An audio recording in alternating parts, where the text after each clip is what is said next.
அஸ்ஸலாமு அலைக்கும் வரஹ்மத்துல்லாஹி வபரகாத்துஹு. அன்பிற்குரிய சகோதர சகோதரிகளே,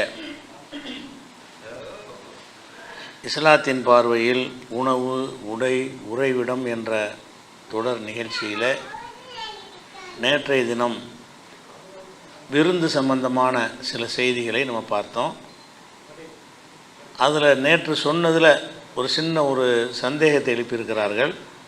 அதை மட்டும் சொல்லிவிட்டு நம்ம வரிசையாக தொடரலாம். என்ன சந்தேகம்னா, அக்கீகா கொடுப்பவர்கள் அந்த அக்கீகாவுடைய இறைச்சி அவங்க சாப்பிடலாமா? குழந்தை பிறந்ததுக்காக வேண்டி 2 ஆடு 1 ஆடு அக்கீகா கொடுக்குறாங்க. இந்த அக்கீகாவுடைய அந்த விருந்தை அந்த குழந்தையுடைய தகப்பனாரோ அந்த குடும்பத்தாரோ சாப்பிடலாமான்னு ஒரு கேள்வி கேட்குறாங்க. இதெல்லாம் ஒரு விருந்தில் உள்ளது, யார் வேணாலும் சாப்பிட்லாம். கல்யாண வெளிமா விருந்து சாப்பிட தானே செய்கிறோம். அது மாதிரி குழந்தை பிறந்ததுக்கான விருந்து தான். சாப்பிடக்கூடாதுங்கிறத சொல்கிறதா இருந்தால் நேர்ச்சை செய்கிறாங்கல்ல, அதை மட்டும்தான் சாப்பிடக்கூடாது. நேர்ச்சைங்கிறது அல்லாவுக்குன்னு செஞ்சிடறோம். அல்லாவுக்குன்னு சொன்ன எல்லாமே ஏழைக்குன்னு உள்ளது. ஏழைக்குன்னு கொடுத்துட்டோம்னா நம்ம என்ன செய்யக்கூடாது, அதில் தொடக்கூடாது. நேர்ச்சையை தவிர குர்பானியாக இருந்தாலும் அக்கீகாவாக இருந்தாலும் எல்லாமே நம்ம என்ன செய்யலாம், வலிமாவாக இருந்தாலும் அதை கொடுக்குறவங்களும் சாப்பிட்லாம். அது கூடுதல் வரதுக்காக வேண்டி இப்போ தலைப்புக்கு போயிடலாம். இந்த வலிமா விருந்தை பொறுத்த வரைக்கும் நம்ம ஒரு நாள் வலிமா விருந்தை தான் நம்ம அறிஞ்சு வச்சுருக்கிறோம். வலிமானா ஒரு நாள் கொடுப்பாங்க, அப்படியே அறிஞ்சு வச்சுருக்கிறோம். 3 நாள் வலிமா கொடுக்குற சம்பந்தமான செய்திகளும் ஹதீஸுகளில் இருக்குது. அது கூடாது என்ற கருத்துலையும் ஹதீஸ் இருக்குது, 3 நாள் கொடுக்கலாங்கிற கருத்துலையும் ஹதீஸ் இருக்குது. அதனுடைய விவரத்தை தான் இன்றைக்கி பார்க்க போகிறோம். அதாவது ரசூல் ஸல்லல்லாஹு அலைஹி வஸல்லம் சொன்னதாக ஒரு ஹதீஸு இப்னு மஸ்ஊத் அறிவிக்கிறாங்க. தஆமு அவ்வல் யோமின் ஹக்குன், முதல் நாள் கொடுக்குற விருந்து உரிமையான விஷயம். தஆமு யோமி சானி, 2வது நாள் கொடுக்குறது சுன்னத்துன், அது ஒரு ஏற்கத்தக்க ஒரு வழிமுறை, நல்லது. தஆமு யோமி சாலிசி சும்அத்துன், 3வது நாள் கொடுக்குறது பெருமை கொடுக்குறது. அப்போ 2 நாள் கொடுக்கலாங்கிற கருத்தில் இந்த ஹதீஸ் இருக்குது. இந்த ஹதீஸ் என்ன செய்யுதுன்னா, முதல் நாள் கொடுக்குறது கம்பல்சரியாக கொடுக்க வேண்டியது, 2வது நாள் கொடுக்குறது நபி வழியில் தான் சேரும். 3வது நாள் கொடுத்தீங்கன்னா நீங்கள் பெருமையை கொடுக்குறீங்க. கல்யாண விருந்து வலிமா விருந்தை 3வது நாள் கொடுத்தீங்கன்னா அது பெருமைக்குன்னு சொல்லிவிட்டு யார் பெருமைக்கு செய்கிறாரோ அவரெல்லாம் என்ன செய்வான்னா அதை தண்டிப்பாங்கிற ஒரு கருத்துப்பட ஒரு ஹதீஸ் இருக்குது. இந்த ஹதீஸ் திருமதியில் இருக்கிறது. இந்த ஹதீஸை அறிவித்த திருமதி இமாம் அவர்களை இந்த ஹதீஸ் கீழே நோட் எழுதிடுறாங்க. என்ன எழுதுகிறாங்கன்னு கேட்டால், இந்த ஹதீஸ் ஜியாத் இப்னு அப்துல்லா என்பவர் வழியாக மட்டும்தான் அறிவிக்கப்பட்டிருக்கிறது. பல அறிவிப்பாளர் வழியாகலாம் அந்த செய்தி வரல. ஜியாத் பின் அப்துல்லா என்பவர் வழியாகத்தான் இந்த ஹதீஸ் வந்திருக்குது. ஜியாத் இப்னு அப்துல்லாஹி கசீருல் கராயிபி ஒல் மனாக்கிரே, இந்த ஜியாத் இப்னு அப்துல்லா என்பவர் புதுமையான செய்திகளை யாரும் சொல்லக்கூடிய ஒரு ஆள், நிராகரிக்கப்பட செய்திகள்லாம் சொல்லக்கூடிய ஒரு ஆள். இவர் ஹதீஸெல்லாம் எடுத்து பார்த்தீங்கன்னா ஏதாச்சும் புதுமை யாரும் சொல்லாததாக இருக்கும், யாரும் சொல்லாத சொல்லணும்னு சொல்லுவாங்கள்ல, அப்படியான ஒரு ஆளாக இருந்திருக்கிறார்னு சொல்லிவிட்டு இதை சரியான ஹதீஸ் இல்லை அப்படிங்கிறாங்க. அதே மாதிரி வக்கீங்கிற இதை புகாரி இமாம் சொல்கிறார். இந்த கருத்தை புகாரி இமாம் சொன்னதாக திருமதி குறிப்பிடுறார். திருமதி தன் நூலில் புகாரி இமாம் இவரை பற்றி என்ன சொன்னாங்கன்னு கேட்டால், இவர் முன்கரான நிராகரிக்கிற ஹதீஸெல்லாம் அறிவிக்கிற ஒரு ஆள், அதை பலவீனப்படுத்துறதுக்குள்ள வாசகம். அதே நேரத்தில் வக்கீங்கிற ஒரு ஆள் சொல்கிறாரு, ஜியாத் இப்னு அப்துல்லா என்பவர் மா ஷரஃபி, அவர் மரியாதைக்குரியவராக இருந்தார், உலகத்தில் மரியாதைக்குரியவராக இருந்தாலும் எக்குதுபி வில் ஹதீஸில் பொய் சொல்லுவார்.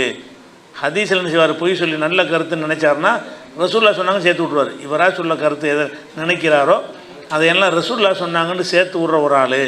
அப்போ ஹதீஸில் பொய் சொல்லக்கூடியவர்னு ஒரு ஆள் பேர் எடுத்திருந்தார்னு சொன்னால் அந்த ஹதீஸை நம்ம எடுக்க இயலாது. அப்போ இந்த ஹதீஸை வச்சுக்கிட்டு 1 நாள் 2 நாள் 3 நாளுங்கிற டாப்பிக்கு வரவே கூடாது. இந்த ஹதீஸ் இல்லைன்ற அர்த்தம். ஒரு வலிமா கொடுக்கறது மட்டும்தான் நிற்கிதே தவிர 2 நாள் கொடுக்கலாங்கிற கருத்தில் இந்த ஹதீஸ் இருக்குது, 3வது நாள் கொடுக்கக்கூடாதுங்கிற கருத்துலையும் இருக்குது.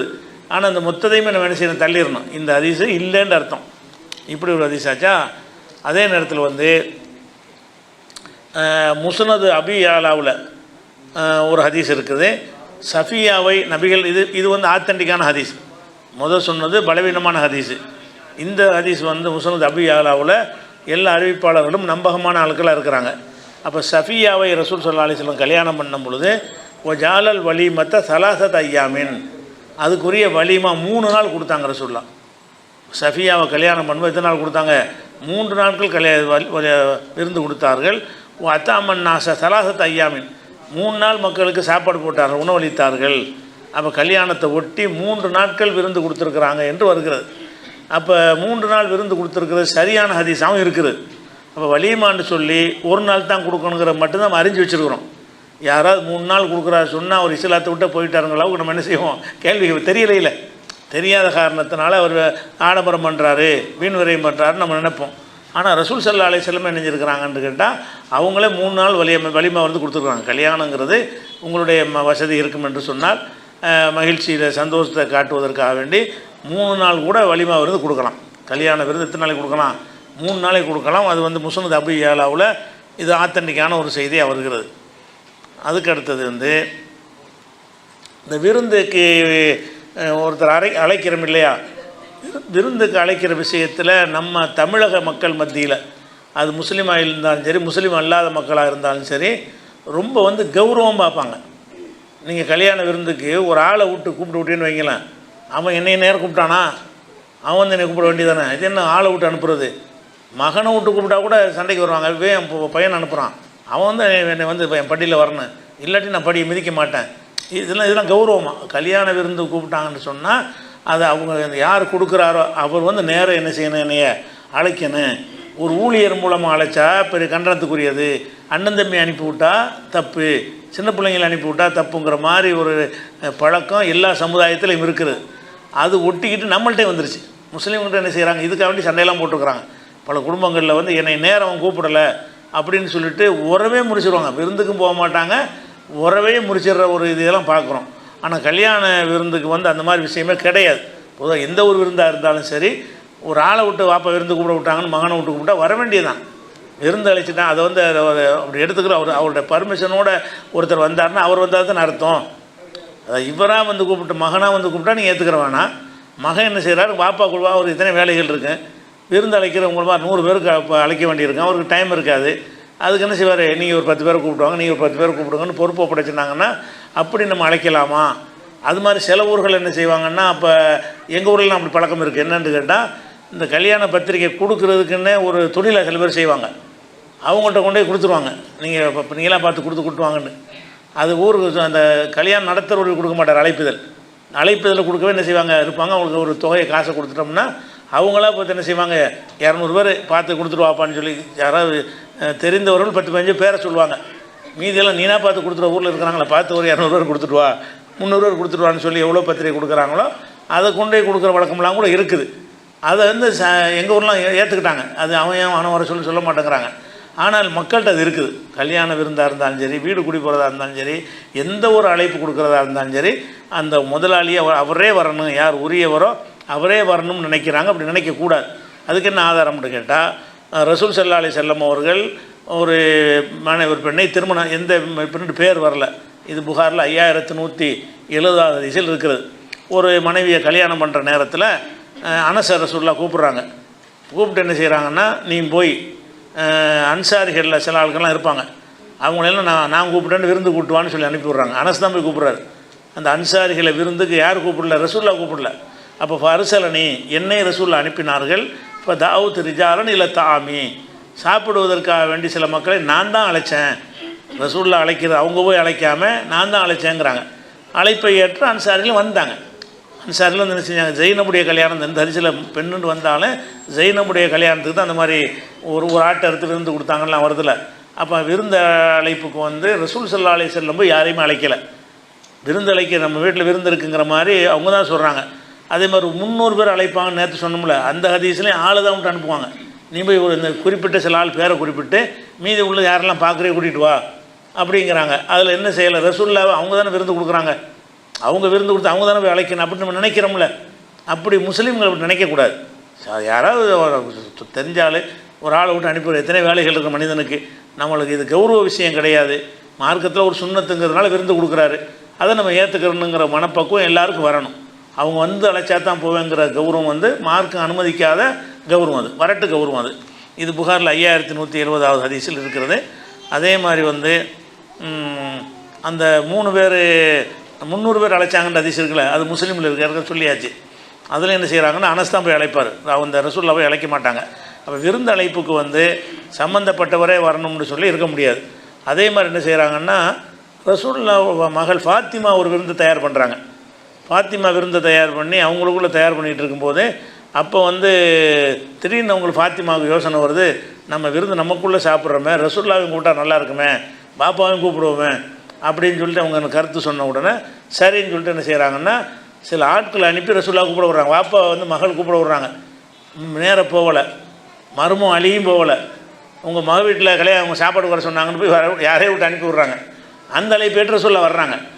ஆனால் வந்து அந்த திரைச்சியில் தொங்க விட்டெல்லாம் திரும்பி போயிடுவாங்க. அந்த கதை வேறு, திருமண விஷயம் வேறு. ஆனால் விருந்து அழைப்பை ஏற்று வந்திருக்காங்க ரசூல் ஸல்லல்லாஹு அலைஹி வஸல்லம். விருந்து அழைப்பு வந்து சம்மந்தப்பட்ட ஃபாத்திமா நாயகியும் போய் அழைக்கலை. அவங்க கணவர் இருக்கார்ல, அவராச்சும் போய் ரசூலுல்லாஹ் போய் அழைச்சாங்கன்னா அழைக்கவும் இல்லை. யாரோ சிலரை அனுப்பிவிட்டு ரசூலுல்லாஹ் விருந்துக்கு அழைத்தார்கள்னு ஃபர்சலு இலைஹி, யாரையும் சில ஆட்களை அந்த அழைத்து வருவதற்கு அனுப்பினார்கள். உங்கள் மக வந்து விருந்துக்கு உங்களை வர சொன்னாங்கன்னு சொல்கிறாங்க. இப்படி இந்த காலத்தில் சொன்னால் என்ன ஆகும்? அந்த மருமகனோட பஞ்சாயத்து ஆயிரும், பிரச்சனை ஆகி போயிடும். ஆனால் ரசூலுல்லாஹ் என்ன செய்யலை, அவனை வர சொல்லணும்னு சொல்லிடுவாங்களா இல்லையா? அப்படி ரசூலுல்லாஹ் சொல்லலை. அவங்க விருந்துக்கு போகிறாங்க. அந்த வாசலில் சில மார்க்கத்துக்கு விரும்பாத விஷயம் தொங்க விட்டதுனால அந்த விருந்தில் கலந்துக்கிறாமல் திரும்பிடுவாங்க. அந்த பின்னாடி ஒரு அது சொல்லுவோம். இப்போ அது நல்ல பிரச்சனை. நமக்கு தேவையான டாபிக் என்னென்னு கேட்டால் ரசூலுல்லாஹ் கூப்பிடணும் வந்தாங்களா இல்லையா? நேராக கூப்பிட்டாங்க, ஃபாத்திமாவும் கூப்பிடல, அலியும் கூப்பிடல, வேறு யாராவது கூப்பிட்டாங்க, அதை ஏற்றுக்கிட்டாங்கல்ல. விருந்து அழைப்பதற்கு நம்ம என்ன செய்யக்கூடாதுன்னா அந்த கௌரவம் பார்க்குறது வந்து அது தவறான ஒரு விஷயம்.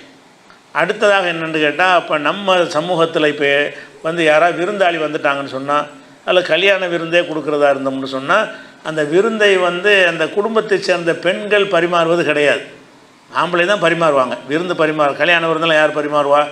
ஆம்பளை தான் பரிமாறுவாங்க, பெண்கள் அங்கே இருந்துக்குருவாங்க. நீங்களும் விருந்தாளியாக நம்ம போனால் கூட என்ன செய்வாங்கன்னா அதிகமான வீடுகளில் அந்த சாப்பாடெலாம் எடுத்து வச்சுட்டு அப்புறமா ஒதுங்கிடுவாங்க. அப்புறம் சாப்பிட்ற இடத்துல நம்ம கூட்டிகிட்டு போவோம். நம்ம வச்சு எல்லாம் பரிமாற மாட்டாங்க. நீங்கள் ஒரு 10 பேர் ஒரு வீட்டுக்கு விருந்து அழைச்சாங்கன்னு சொன்னால் அது உட்கார வச்சு உங்களுக்கு சால்னா ஊற்றுறது, சோறத்து வைக்கிறது, நல்லா சாப்பிடுங்கன்னு சொல்கிறதெல்லாம் பெண்கள் சொல்கிறாங்களா? சொல்கிறது இல்லை. ஏன் சொல்கிறது இல்லைன்னு கேட்டால் இது மார்க்கத்தில் தப்புன்னு நினச்சிக்கிட்டு சொல்கிறது இல்லை. எதனால் சொல்கிறது இல்லைன்னு கேட்டால் பெண்கள் வந்து அந்நிய ஆண்களுக்கு பரிமாறுறது எப்படி அப்படின்னு நினைக்கிறாங்க. இப்போ ஒழுங்கான ஹிஜாபில் இருந்த ஆடையில் இருந்தாங்கன்னா பரிமாறுவதற்கு எந்த விதமான தடையும் கிடையாது. ஆனால் தவறுங்கிற மாதிரி நினச்சி கொண்டு இருக்கிறாங்க மக்கள்கிட்ட. அந்த விஷயத்துக்காக வேண்டிய ஒரு ஹதீஸ் சொல்வதாக இருந்தால் 5176 புகாரில் என்ன செய்கிறாங்கன்னு கேட்டால் அதாவது அந்த அபு உசைதுங்கிறவர் வந்து கல்யாணம் பண்ணுறாரு. கல்யாணம் பண்ணின உடனே வந்தவங்களுக்கு விருந்து பரிமாறுறாங்க. கல்யாணம் பண்ண ஆளுக்கு விருந்து யார் பரிமாறுறாங்கன்னு கேட்டால் இப்போ காணத்து இம்ராத்துஹு யௌமைதின் ஹாதிமஹும், இந்த புதுசாக கல்யாணம் பண்ணார்ல அவருடைய மனைவி தான் வந்தவங்க, புது பொண்ணு தான், அவங்க தான் விருந்தை பரிமாறுறாங்க வந்தவங்களுக்கு. விருந்தை வந்து கணவர் கல்யாணம் பண்ணிவிட்டு விருந்தை கூப்பிட்றாரு. ஒரு 10 பேர் 5 பேர் வந்திருப்பாங்க. அவங்களுக்கு சாப்பாடு எடுத்து வச்சு பரிமாறினது யார் என்று கேட்டால் இப்போ காணத்து இம்ராத்துஹு, இந்த கல்யாணம் பண்ணார்ல அபு உசைதுங்கிற ஆள், அவருடைய மனைவி தான் யௌமைதின் ஹாதிமஹும் ஒஹியல் அருசாவை தான். அதான் மணப்பெண்ணும் கூட அதிசயில் வருது. அதான் மணப்பெண்ணாக இருந்தும் கூட அவங்க என்ன செஞ்சாங்கன்னு கேட்டால் வந்த விருந்தாளிகள்லாம் சாப்பாடெலாம் எடுத்து வச்சு விருந்தாளிங்கிறது சொந்தம் கிடையாது, பந்தம் கிடையாது, யாரையோ வந்திருப்பாங்க, அவங்களுக்கு அந்த மணப்பெண்ணை நினைஞ்சிருக்கிறாங்கன்னா பரிமாறினாங்க என்ற ஒரு செய்தி புகாரில் 5176 வருகிறது. அதே மாதிரி ஏற்கனவே ஒரு ஹதீஸ் உங்களுக்கு சொல்லியிருக்கிறோம். ஒரு விருந்தாளி வருவார், அவர் வந்து ரசூலுல்லாஹ்ட்ட ஒன்றும் இருக்காது, யாராவது விருந்தாளிக்கு அழைச்சிட்டு போங்கன்னு சொல்லுவாங்க. வீட்டுக்கு கூப்பிட்டு போனால் குழந்தைகளுக்குள்ள சாப்பாடு தான் இருக்குது, நமக்கே சாப்பாடு இல்லைன்னு அவங்க சொல்லுவாங்க. அப்போ என்ன செய்வாங்கன்னா இந்த அம்மா தான் பரிமாறுறதுக்கு அந்த இருட்டாக இருக்கிறதுனால விளக்கு அணைச்சி விட்ருவாங்க. அணைச்சி விட்டு சாப்பிட்ற மாதிரி நடிப்பாங்க. ஆனால் பரிமாறுறதெல்லாம் யார் பரிமாறுவா? அந்த மனைவி தான் பரிமாறுவாங்க. மனைவி சாப்பாடெலாம் எடுத்து வச்சு சாப்பிட ஆரம்பிக்கும் போது விளக்கு அணைச்சி விட்ருவாங்க. விளக்கு அணைச்சி விட்டோன்னு நினச்சிவாங்கன்னா அவர் எல்லாம் சாப்பிட்ற மாதிரி நடிச்சுக்கிட்டு இருந்தாங்க, கூட உட்காந்து நடிச்சுக்கிட்டு இருந்துருக்குறாங்க. அப்போ இதை உங்களை பாராட்டி எல்லாம் ஒரு வசனமே அருளுகிறான். அப்போ இந்த பெண்ணு தான் பரிமாறி இருக்கிறாங்க. அவங்க அந்த விருந்தை பரிமாறினா யார்? அப்போ பெண்கள் வந்து வரக்கூடிய ஆண்களுக்கு வந்து பரிமாறுவதெல்லாம் மார்க்கத்தில் தப்பு கிடையாது. விருந்துக்கு வந்துட்டாங்கன்னு சொன்னால் ஆண்கள் தான் பரிமாறணும்னு கிடையாது. சொந்த பந்தம் இல்லாமல் அந்நிய ஆண்கள் கூட வருவாங்க. அவங்க கை முகம் மட்டும் தெரிகிற வகையில் ஆடை அணிந்திருந்தார்கள்னு சொன்னால் அவங்களே எடுத்து நல்லா சாப்பிடுங்கன்னு சொல்லலாம், எடுத்து வைக்கலாம். இதுகள்லாம் வந்து உறுத்தல் இல்லாமல் செய்யலாம். மார்க்கத்தில் எந்த ஒரு இதுவும் ஒரு அல்லாஹ் குற்றம் பிடிப்பானோன்னு பார்க்க வேண்டியதில்லை. ரசூலுல்லாஹ் காலத்தில் இருந்த ஒரு நடைமுறையாக இருக்கிறது. இது ஒரு விஷயம் இருக்குது. அடுத்ததாக அறிந்து கொள்கிற விஷயம் என்னென்னு கேட்டால் இந்த வலிமாவுக்கு நம்மளை அழைக்கிறாங்கன்னா அந்த அழைப்பை ஏற்றுக்கிறணும். அதாவது அந்த சபையில் மார்க்க முரணானது இருந்தால் கலந்துக்கிறக்கூடாதுங்கிறது தனி, அதை இன்னொரு தலைப்பில் பின்னாடி அதை சொல்லுவோம். ஒழுங்கான விருந்தாக இருக்கும் என்று சொன்னால் அந்த விருந்தை ஏற்றுக்கொள்வது கட்டாய கடமையில் வந்தோம். எந்தளவு கடமை என்று கேட்டால் ரசூல் ஸல்லல்லாஹு அலைஹி வஸல்லம் சொல்கிறாங்க, இது புகாரில் 5173வது ஹதீஸில் இருக்கிறது. இதா துஇ அஹதுக்கும் இலல் வலிமத்தி ஃபல்யத்திஹா, உங்களில் யாராவது வலிமாவுக்கு அழைக்கப்பட்டால் உடனே செல்லட்டும். வலிமாவுக்கு அழைச்சா நெஞ்சம்னே வலிமான்னு கூப்பிட்டாங்கல்ல, கல்யாண விருந்து சந்தோஷ வாழ்க்கையில் இப்போ ஒருக்கா நடக்க போகிறது, இதுக்கு உன்னை மகிழ்ச்சியோடு அழைக்கிறான். அதை நீ என்ன செய்யணும், உடனே போயிடணும், எந்த வேலையாக இருந்தாலும் விட்டுட்டு வந்துடுறேன் அப்படின்னு போகணும். அது போகிற வழக்கம் அதிகமான பேர்கிட்ட இல்லை. கல்யாண விருந்துங்கிறது அழைச்சாங்கன்னா அது ஒரு கட்டாய கடமைன்னு வழங்குறது இல்லை. அதில் என்ன வருதுன்னு கேட்டால் அவங்களுக்கு லாஸாக வேறு ஆகும்.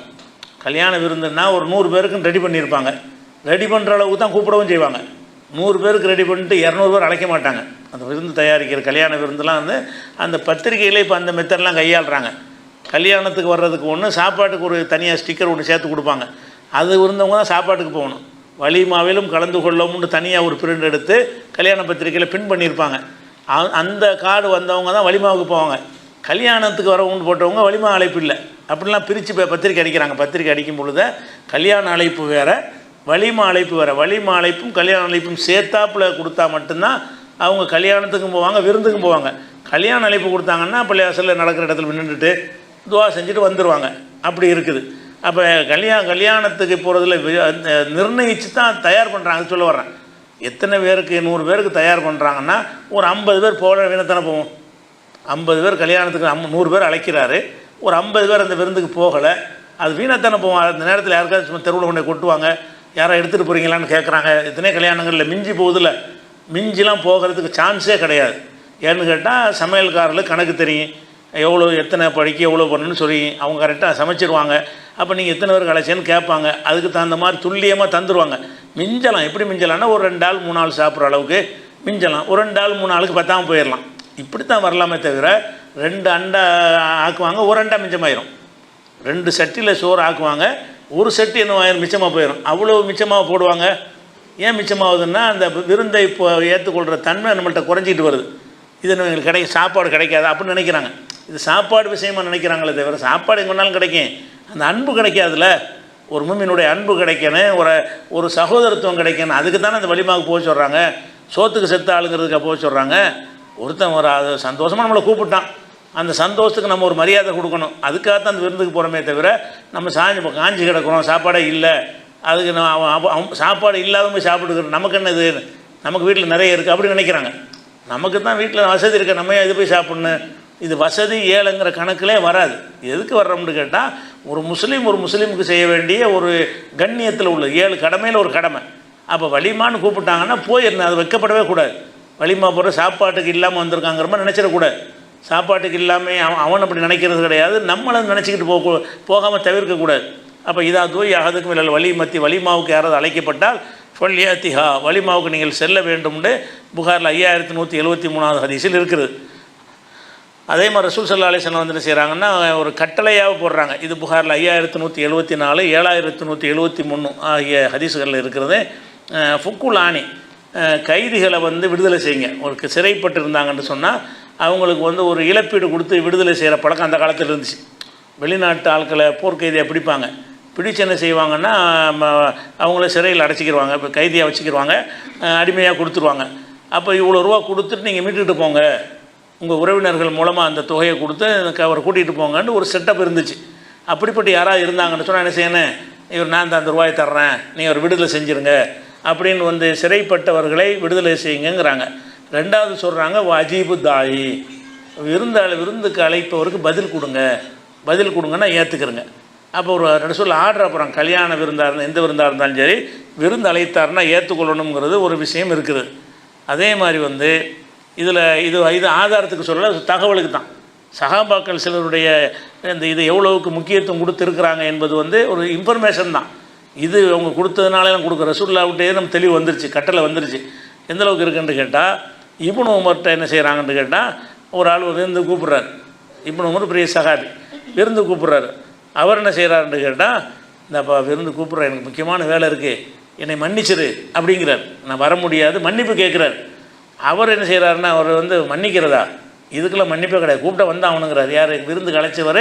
லாஃபியத் லக்க மின்ஹாதா, இதுக்கு வந்து மன்னிப்பே கிடையாது, கும் எந்திரி அப்படிங்கிறார்.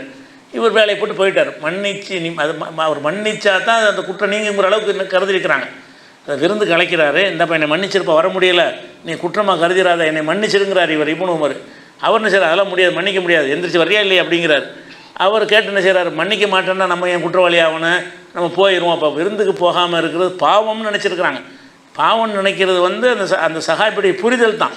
ஆனால் நமக்கு கேவலமாக நினைக்கிறோம்ல, அதுக்காக இதை சொல்லி காட்டணும். அப்படி உள்ள கேவலமாகலாம் அந்த சமூகத்தில் நினைக்கப்படல. விருந்துக்கு போவாட்டி பெரிய பாவம் செய்கிறோமோன்னு பயப்படுறாங்க.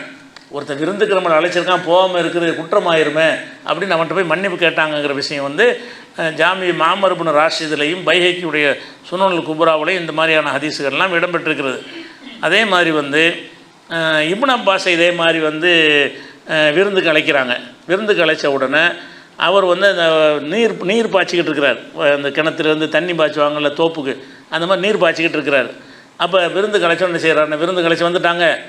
ஊழியர்கள்லாம் சொல்கிறாரு, எல்லோரும் போங்க, விருந்துக்கு போங்க, அப்படி எனக்கு கொஞ்சம் வேலை இருக்குது, நான் மட்டும் வரல, நீங்கள் எல்லாம் போயிட்டு வாங்கன்னு அனுப்பி வைக்கிறார். அப்போ வந்து நீ சொல்லி என்ன செய்கிறாருன்னா, நீ போய் அவர்கிட்ட சொல்லிவிடு, நான் புறக்கணிக்க நினச்சிட போகிறாரு, முக்கியமான எனக்கு ஒரு அலுவல் இருக்குது, அதனால தான் எனக்கு வர முடியலை அப்படின்னு சொல்லி விருந்து கொடுப்பார்ல, அவருக்கு நீங்கள் சொல்லிவிடுங்கள்னு இந்த ஊழியர்கள்ட்ட சொல்லி அனுப்புகிறார். அந்த விருந்துக்கு போகலை என்பதற்கு ஒரு ரிக்வெஸ்ட்டு கேட்கணும், அவங்கள வந்து இந்த விளக்கம் சொல்லணும். ஒரு சங்கத்தில் ஒரு நிர்வாகத்தில் ஒரு அழைப்பு கொடுத்தா போகாட்டி நீங்கள் கடிதத்தில் விளக்கம் சொல்கிறீங்கல்ல, இந்த காரணத்தினால் நான் கலந்து கொள்ளவில்லைன்னு, அந்த மாதிரி சொல்ல வேண்டிய ஒரு விஷயம் அப்படி கருதியிருக்கிறாங்க. நம்ம ஒரு விருந்துக்கு இப்போ கல்யாண விருந்து அழைச்சிட்டாருன்னா போகலைன்னு சொன்னால், இல்லைங்க நான் இந்த காரணத்தினால் வரல, வெறுத்துலாம் நிற்கலை, அன்றைக்கி முக்கியமான ஜோலியாக போச்சு அப்படின்னு விளக்கம் கொடுக்குற அளவுக்கு தான் சஹாபாக்களுடைய நடவடிக்கை இருந்ததாக அதே பைஹக்கியிலையும் ஜாமி மாமர் இப்னு ராஷிதிலையும் இருக்கிறது. இது வந்து ஆதாரம் கிடையாது, ஆனால் அந்த ஹதீஸில் இந்த அடங்கி இருக்குது.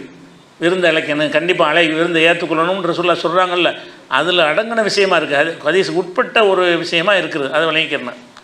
அதுக்கடுத்து இந்த விருந்தை ஏற்றுக்கொள்ளணுங்கிறது வலிமாவுக்கு மட்டுமா, வேறு விருந்துக்குமா? வலிமா இலிமாலாம் ஒன்றும் இல்லை, சும்மா நம்ம வீட்டில் விருந்து ஏற்பாடு பண்ணியிருக்கோம், வாங்கன்னு உங்களை கூப்பிட்றாங்க, அது ஏற்றுக்கிட்டு ஆகணுமா? கண்டிப்பாக ஏற்றுக்கிறணுமான்னா, இப்போ வலிமா தான் நம்ம பார்த்தோம், வலிமாவை அழைத்தால் போகணும்னு தான் நான் வாசித்த ஹதீஸில் இருக்குது. அந்த ஹதீஸ் பிரகாரம் வலிமா மட்டும்தான். ஆனால் முஸ்லீமில் ஒரு ஹதீஸ் இருக்குது, வலிமாவுக்கு மட்டும் இல்லை, எல்லா விருந்துக்கும்ட்டாங்க ரசூல் ஸல்லல்லாஹு அலைஹி வஸல்லம். விருந்துன்னு ஒன்று வீட்டில் ஒரு 5 பேருக்கு விருந்து ஏற்பாடு பண்ணியிருக்காங்க, வாங்க சாப்பிடுங்கிறாங்க, கடமை கண்டிப்பாக நீங்கள் போகணும். மார்க்கத்துக்கு முரணான விஷயங்களுக்கு தவிர்க்கிற வேறு விஷயம் அப்படி இல்லை என்று சொன்னால் விருந்து கலைச்சாங்கன்னா கண்டிப்பாக போகணும். அது எப்படி வருதுன்னு கேட்டால், இதாதா அகதுக்கும் அகாகு, யாராவது உங்களை வந்து உங்கள் சகோதரர் விருந்துக்கு அழைப்பாரையானால் ஃபுல் யுஜிபு, அந்த விருந்தை ஏற்றுக்கிறங்க. உருசன் காண ஓ கைரஹு அவ் நகவஹு, அது கல்யாண விருந்தாக இருந்தாலும் சரி, வேறு விருந்தாக இருந்தாலும் சரி. வேறு விருந்தாக இருந்து 2 சேர்த்து சொல்கிறாங்க, கல்யாண விருந்தாக இருந்தாலும் சரி, வேறு விருந்தாக இருந்தாலும் சரி, அழைப்பை ஏற்கணும். அப்போ விருந்தை ஏற்றுக்கொள்ளுதல் என்பது கல்யாணத்துக்கு மட்டும் உள்ளது கிடையாது. ஒரு அக்கீக்கா விருந்தை கொடுத்து உங்களை அழைப்பார், அல்ல வீடு குடி போகிறதுக்கு விருந்து அழைப்பார், ஒரு காரணம் இல்லாமல் விருந்து கொடுக்கலாம்ல, சும்மா ஒரு நட்புக்காக ஒரு 10 பேருக்கு விருந்தை கொடுப்பாரு, உங்களை மதித்து அந்த நட்பு வேணும்னு தானே விருந்துக்கு அழைக்கிறாரு, நீங்கள் போகணும். அந்த விருந்து அழைப்புக்கு என்ன சொல்ல, முஸ்லீம் வந்து இன்னொரு முஸ்லீமுக்கு அந்த மரியாதை கொடுக்கணும். அதனால் வந்து ஏற்றுக்கிறங்கன்ற ரசூல் ஸல்லல்லாஹு அலைஹி வஸல்லம் சொல்லியிருக்கிறாங்க. அதனால் எந்த விருந்து அழைச்சாலும் என்ன செய்யணும்னா நம்ம ஏற்று போயிடணும். அதே மாதிரி அந்த விருந்துங்கிறத நம்ம என்ன விளங்குறோம்னு கேட்டால், நல்ல சைவ உணவு போடப்படணும்னு பத்திரிக்கையில் போட்டான ஒரு வேலும் போக மாட்டான். கல்யாண விருந்துன்னு போட்டுவிட்டு சைவ விருந்து சிறப்படும்னா யார் பத்திரிக்கை வாங்கி தூக்கி போட்டு போயிடுவான். அப்போ கல்யாண விருந்துனா என்ன இருக்குன்னு பெரிய விசேஷமாக இருந்தால் தான் போகணும்னு நம்ம நினச்சிக்கிட்டு இருக்கிறோம். அப்படி கிடையாது. கல்யாண விருந்துன்னு சொல்லி சும்மா கொஞ்சம் பிஸ்கெட் தான் தரப்போகிறோம் அப்படின்னு கூப்பிட்டாலும் போயிடணும். கல்யாண விருந்துக்கு நம்ம பெரிய விசேஷமாக இருந்தால் தான் போகணும்னு நம்ம விளங்கியிருக்கோம்ல, அப்படி கிடையாது. அவர் தரக்கூடிய விருந்து பழைய சோறாக கூட இருக்கலாம். அவர் வீட்டில் வந்து விருந்துன்னு கூப்பிட்றாரு, அவருக்கு என்ன இயலுமோ அதுதான் தருவார். அதில் வந்து அந்த சாப்பாட்டை நம்ம பார்க்கக்கூடாது, அன்பை தான் பார்க்கணும். நம்மளை ஒரு மதித்து நம்மளை முகப்பத்து வச்சு கூப்பிட்றாங்கல்ல, அந்த அன்பை பார்க்கணுமே தவிர தரக்கூடிய சாப்பாடு என்ன தரத்தில் உள்ள சாப்பாடுன்னு நம்ம அதிகமான பேர் பார்க்குறாங்க. சாப்பாடு தரமில்லாத ஒரு ஏழை வீடாக இருந்தால் இதுக்கு போக மாட்டேங்கிறாங்க. அவன் வீட்டு சாப்பாடு டேஸ்ட்டாக இருக்காது தானே. ஒரு ஏழைகள் கல்யாண வீட்டுக்கு அழைச்சாங்கன்னா பணக்காரங்க போக மாட்டாங்க. ஏன்னா ஏழை வந்து அவன் தரத்துக்கு ஏதாவது செஞ்சுருப்பான், பணக்காரனுடைய தரத்துக்கு அது உகந்ததாக இருக்காது. இவன் வகை வகையாக சாப்பிட்டு பழகிருப்பான். அங்கே போனால் என்ன செய்யும், அதிகபட்சமாக போனால் என்ன செய்வாங்க, 1க்கு 1 2 போட்டு அந்த மாதிரி ஆக்கி வச்சுருப்பாங்களே தவிர அது நமக்கு செட் ஆகாதுன்னு நினைக்கிறவனா இருப்பான். அப்படிலாம் நினச்சிடக்கூடாது. இதில் என்ன பார்க்கணும்னு கேட்டால், அது பெருசோ சின்னதோ அதை பார்க்கவே கூடாது. கல்யாண விருந்துன்னு கூப்பிட்டு அவங்க வந்து அவங்கள்ட்ட உள்ளதை நீங்கள் மட்டம் நினைப்பீங்க, அவங்களுக்கு அதான் உயர்வானது. கல்யாணத்துக்கு கூட மட்டத்தை அவங்களுக்கு தருவாங்க, அவங்க சக்திக்கு என்னவோ அதை தான் தருவாங்க. நம்ம என்ன செய்யணும், அவர் சக்திக்கு மேலானது தந்திருக்கிறாரு, அதனால் அவர் சின்ன ஒரு பொருளை தந்தாலும் சரி அதை மனப்பூர்வமாக ஏற்றுக்கிறணுமே தவிர விருந்துடைய அளவை பார்த்து, விருந்து கொடுக்கறனுடைய தராதரத்தை பார்த்து, அவர் என்ன மாதிரிலாம் செய்வாருங்கிறத பார்த்து விருந்து அழைப்பை என்ன செய்யக்கூடாது, ஏற்கிற மறுக்கிற முடிவு எடுக்கக்கூடாது. அது எப்படி வருதுன்னு கேட்டால் ரசூலுல்லாஹ் சொல்கிறாங்க, என்னை வந்து விருந்துக்கு அழைக்கிறீங்க, இது ஏற்கனவே அந்த சொல்லியிருக்கிறேன். விருந்துக்கு அழைக்கும் பொழுது அந்த தொடைப்பகுதியில், தொடைப்பகுதி, ஆட்டுடைய தொடைப்பகுதி சந்தும்பாங்க, தொடைப்பகுதி அதுதான் உங்களுக்கு ஆட்டிலே டேஸ்டான பகுதி. மற்ற எல்லா பகுதியும் விட இந்த தொடைப்பகுதி இறைச்சி தான் என்ன செய்கிறது, சாப்பிட ருசியாக இருக்கும், அதுதான் மதிப்பு மிக்கதாக கருதுவாங்க. ரசூலுல்லாஹ்வுக்கு அது பிடிச்ச மாதிரி உணவு. அப்போ ரசூலுல்லாஹ் சொல்கிறாங்க, என்னை நீங்கள் விருந்துக்கு அழைக்கிறீங்க, இந்த ஆட்டு தொடை இறைச்சி இருக்குது வாங்கன்னு சொல்லி கூப்பிட்டா நான் வருவேன்.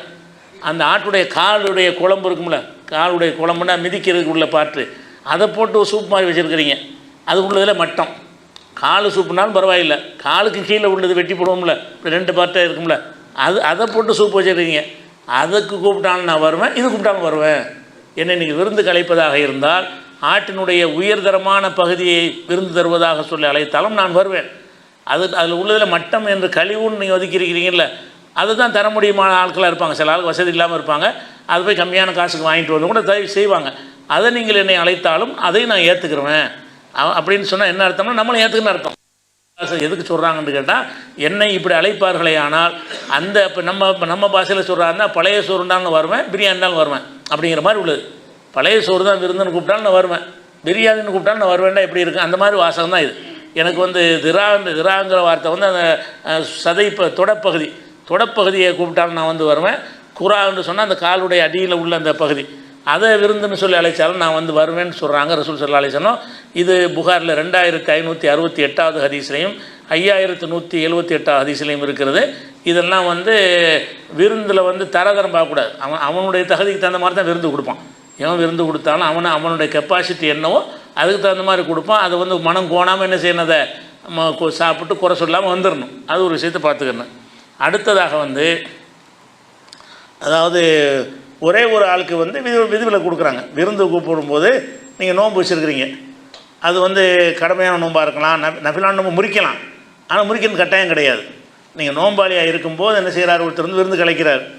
நோம்பாளியாக இல்லாட்டி போயிருங்க, கண்டிப்பாக போயிருங்க. நோம்பாளியாக இருந்தாங்கன்னா நான் நோம்பாளியாக இருக்கிறேன், அது ரிக்வஸ்ட் காரணத்தை விளக்கணும். அவனுக்கு விருந்து அழைப்பணி ஏற்கலைன்னு சொன்னால் அவர்கிட்ட தெளிவுபடுத்திடுங்க. நோம்பாளியாக இருந்தால் நான் துவா செய்கிறேன், நல்லபடியாக நடத்துங்க, நான் துவா செய்கிறேன்னு சொல்லணும். நோம்பாளியாக இல்லாமல் இருந்தோம்னா சாப்பாட்டுக்கு போயிடணும். எப்படி சொல்கிறாங்கன்னா, இதா துய் அகதுக்கும், உங்களில் யாராவது விருந்துக்கு அழைக்கப்பட்டால் ஃபொல் யுஜிபு, அவர் வந்து அதை ஏற்றுக்கொள்ளட்டும்.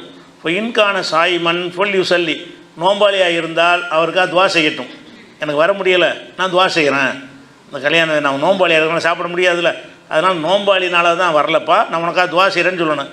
இன்கான முஃப்திரன், நோன்பு இல்லாமல் இருந்தாரே ஆனால் ஃபுல் ஏத்தாம், போய் சாப்பிடட்டும். அப்போ இந்த நோம்புங்கிற ஒரு காரணத்துக்காக விருந்தை தவிர்க்கலாம். விருந்து தவிர்ப்பதாக இருந்தால் என்ன செய்யுது, நோம்புங்கிற ஒரு காரணத்தை சொல்லி நோம்புன்னு அவர் வற்புறுத்த மாட்டார்ல நோம்புங்கிறது. ஆனால் நோம்பை விடலாம், நமக்கு விருப்பமான சாப்பாடுக்காக வேண்டி நஃபிலான நோம்பு விட்டுடலாம். நஃபிலான நோம்பு, சுன்னத்தான ஃபர்லான நோம்புகளை விடக்கூடாது. நம்மளாக வைக்கிற நோம்பாக இருந்துச்சுன்னு சொன்னால் விசேஷமான சாப்பாடை பார்த்து என்ன செய்யலாம், அந்த விசேஷ சாப்பாடு டெய்லியாக கிடைக்க போகுது, நோம்பு விட்டுரும் சாப்பிட்றலாம். ரசூல் அப்படி சாப்பிட்ருக்காங்க, நேற்றே சொல்லியாச்சு. அதே நேரத்தில் செஞ்சது ஆகணும்னு அவசியம் கிடையாதுல்ல. நோம்பாளியாக இருக்கிறாரு, நோம்பை விட்டுட்டு கூட போகலாம். அவர் நஃபிலான நோன்பு வச்சுருக்கும்போது விருந்து கலைக்கிறாங்களா, நஃபிலான நோன்பு தானே ரசூலுல்லாஹ் விட்டுருக்குறாங்கல்ல அப்படின்னு விருந்து கூட போகலாம். அல்லது என்ன செய்யலாம்னா, எனக்கு வரலைங்க, நான் நோம்பாளியாக இருக்கிறேன், நம்மளை விட்டுருங்க, அதனால தான் வரல, வேறு வருத்தப்பட்டுக்கிறாருன்னு சொல்லி அதை வந்து தவிர்த்து விட்டுன்னு அது ஒரு விஷயம்.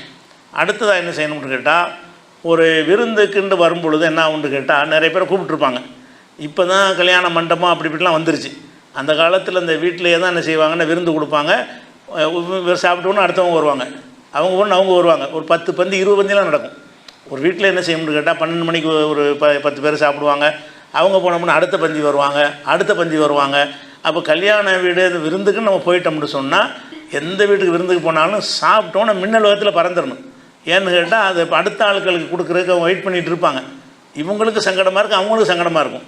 விருந்து கொடுக்குறவங்களுக்கு என்ன உட்காந்து எந்திரிக்க மாட்டேங்கிறாங்க, விருந்துக்கு சந்தோஷமாக கூப்பிட்டுட்டு எப்படா எந்திரிப்பாங்கிறவங்களுக்கு நம்ம இருக்கலாமா? அப்படி இருக்கக்கூடாது.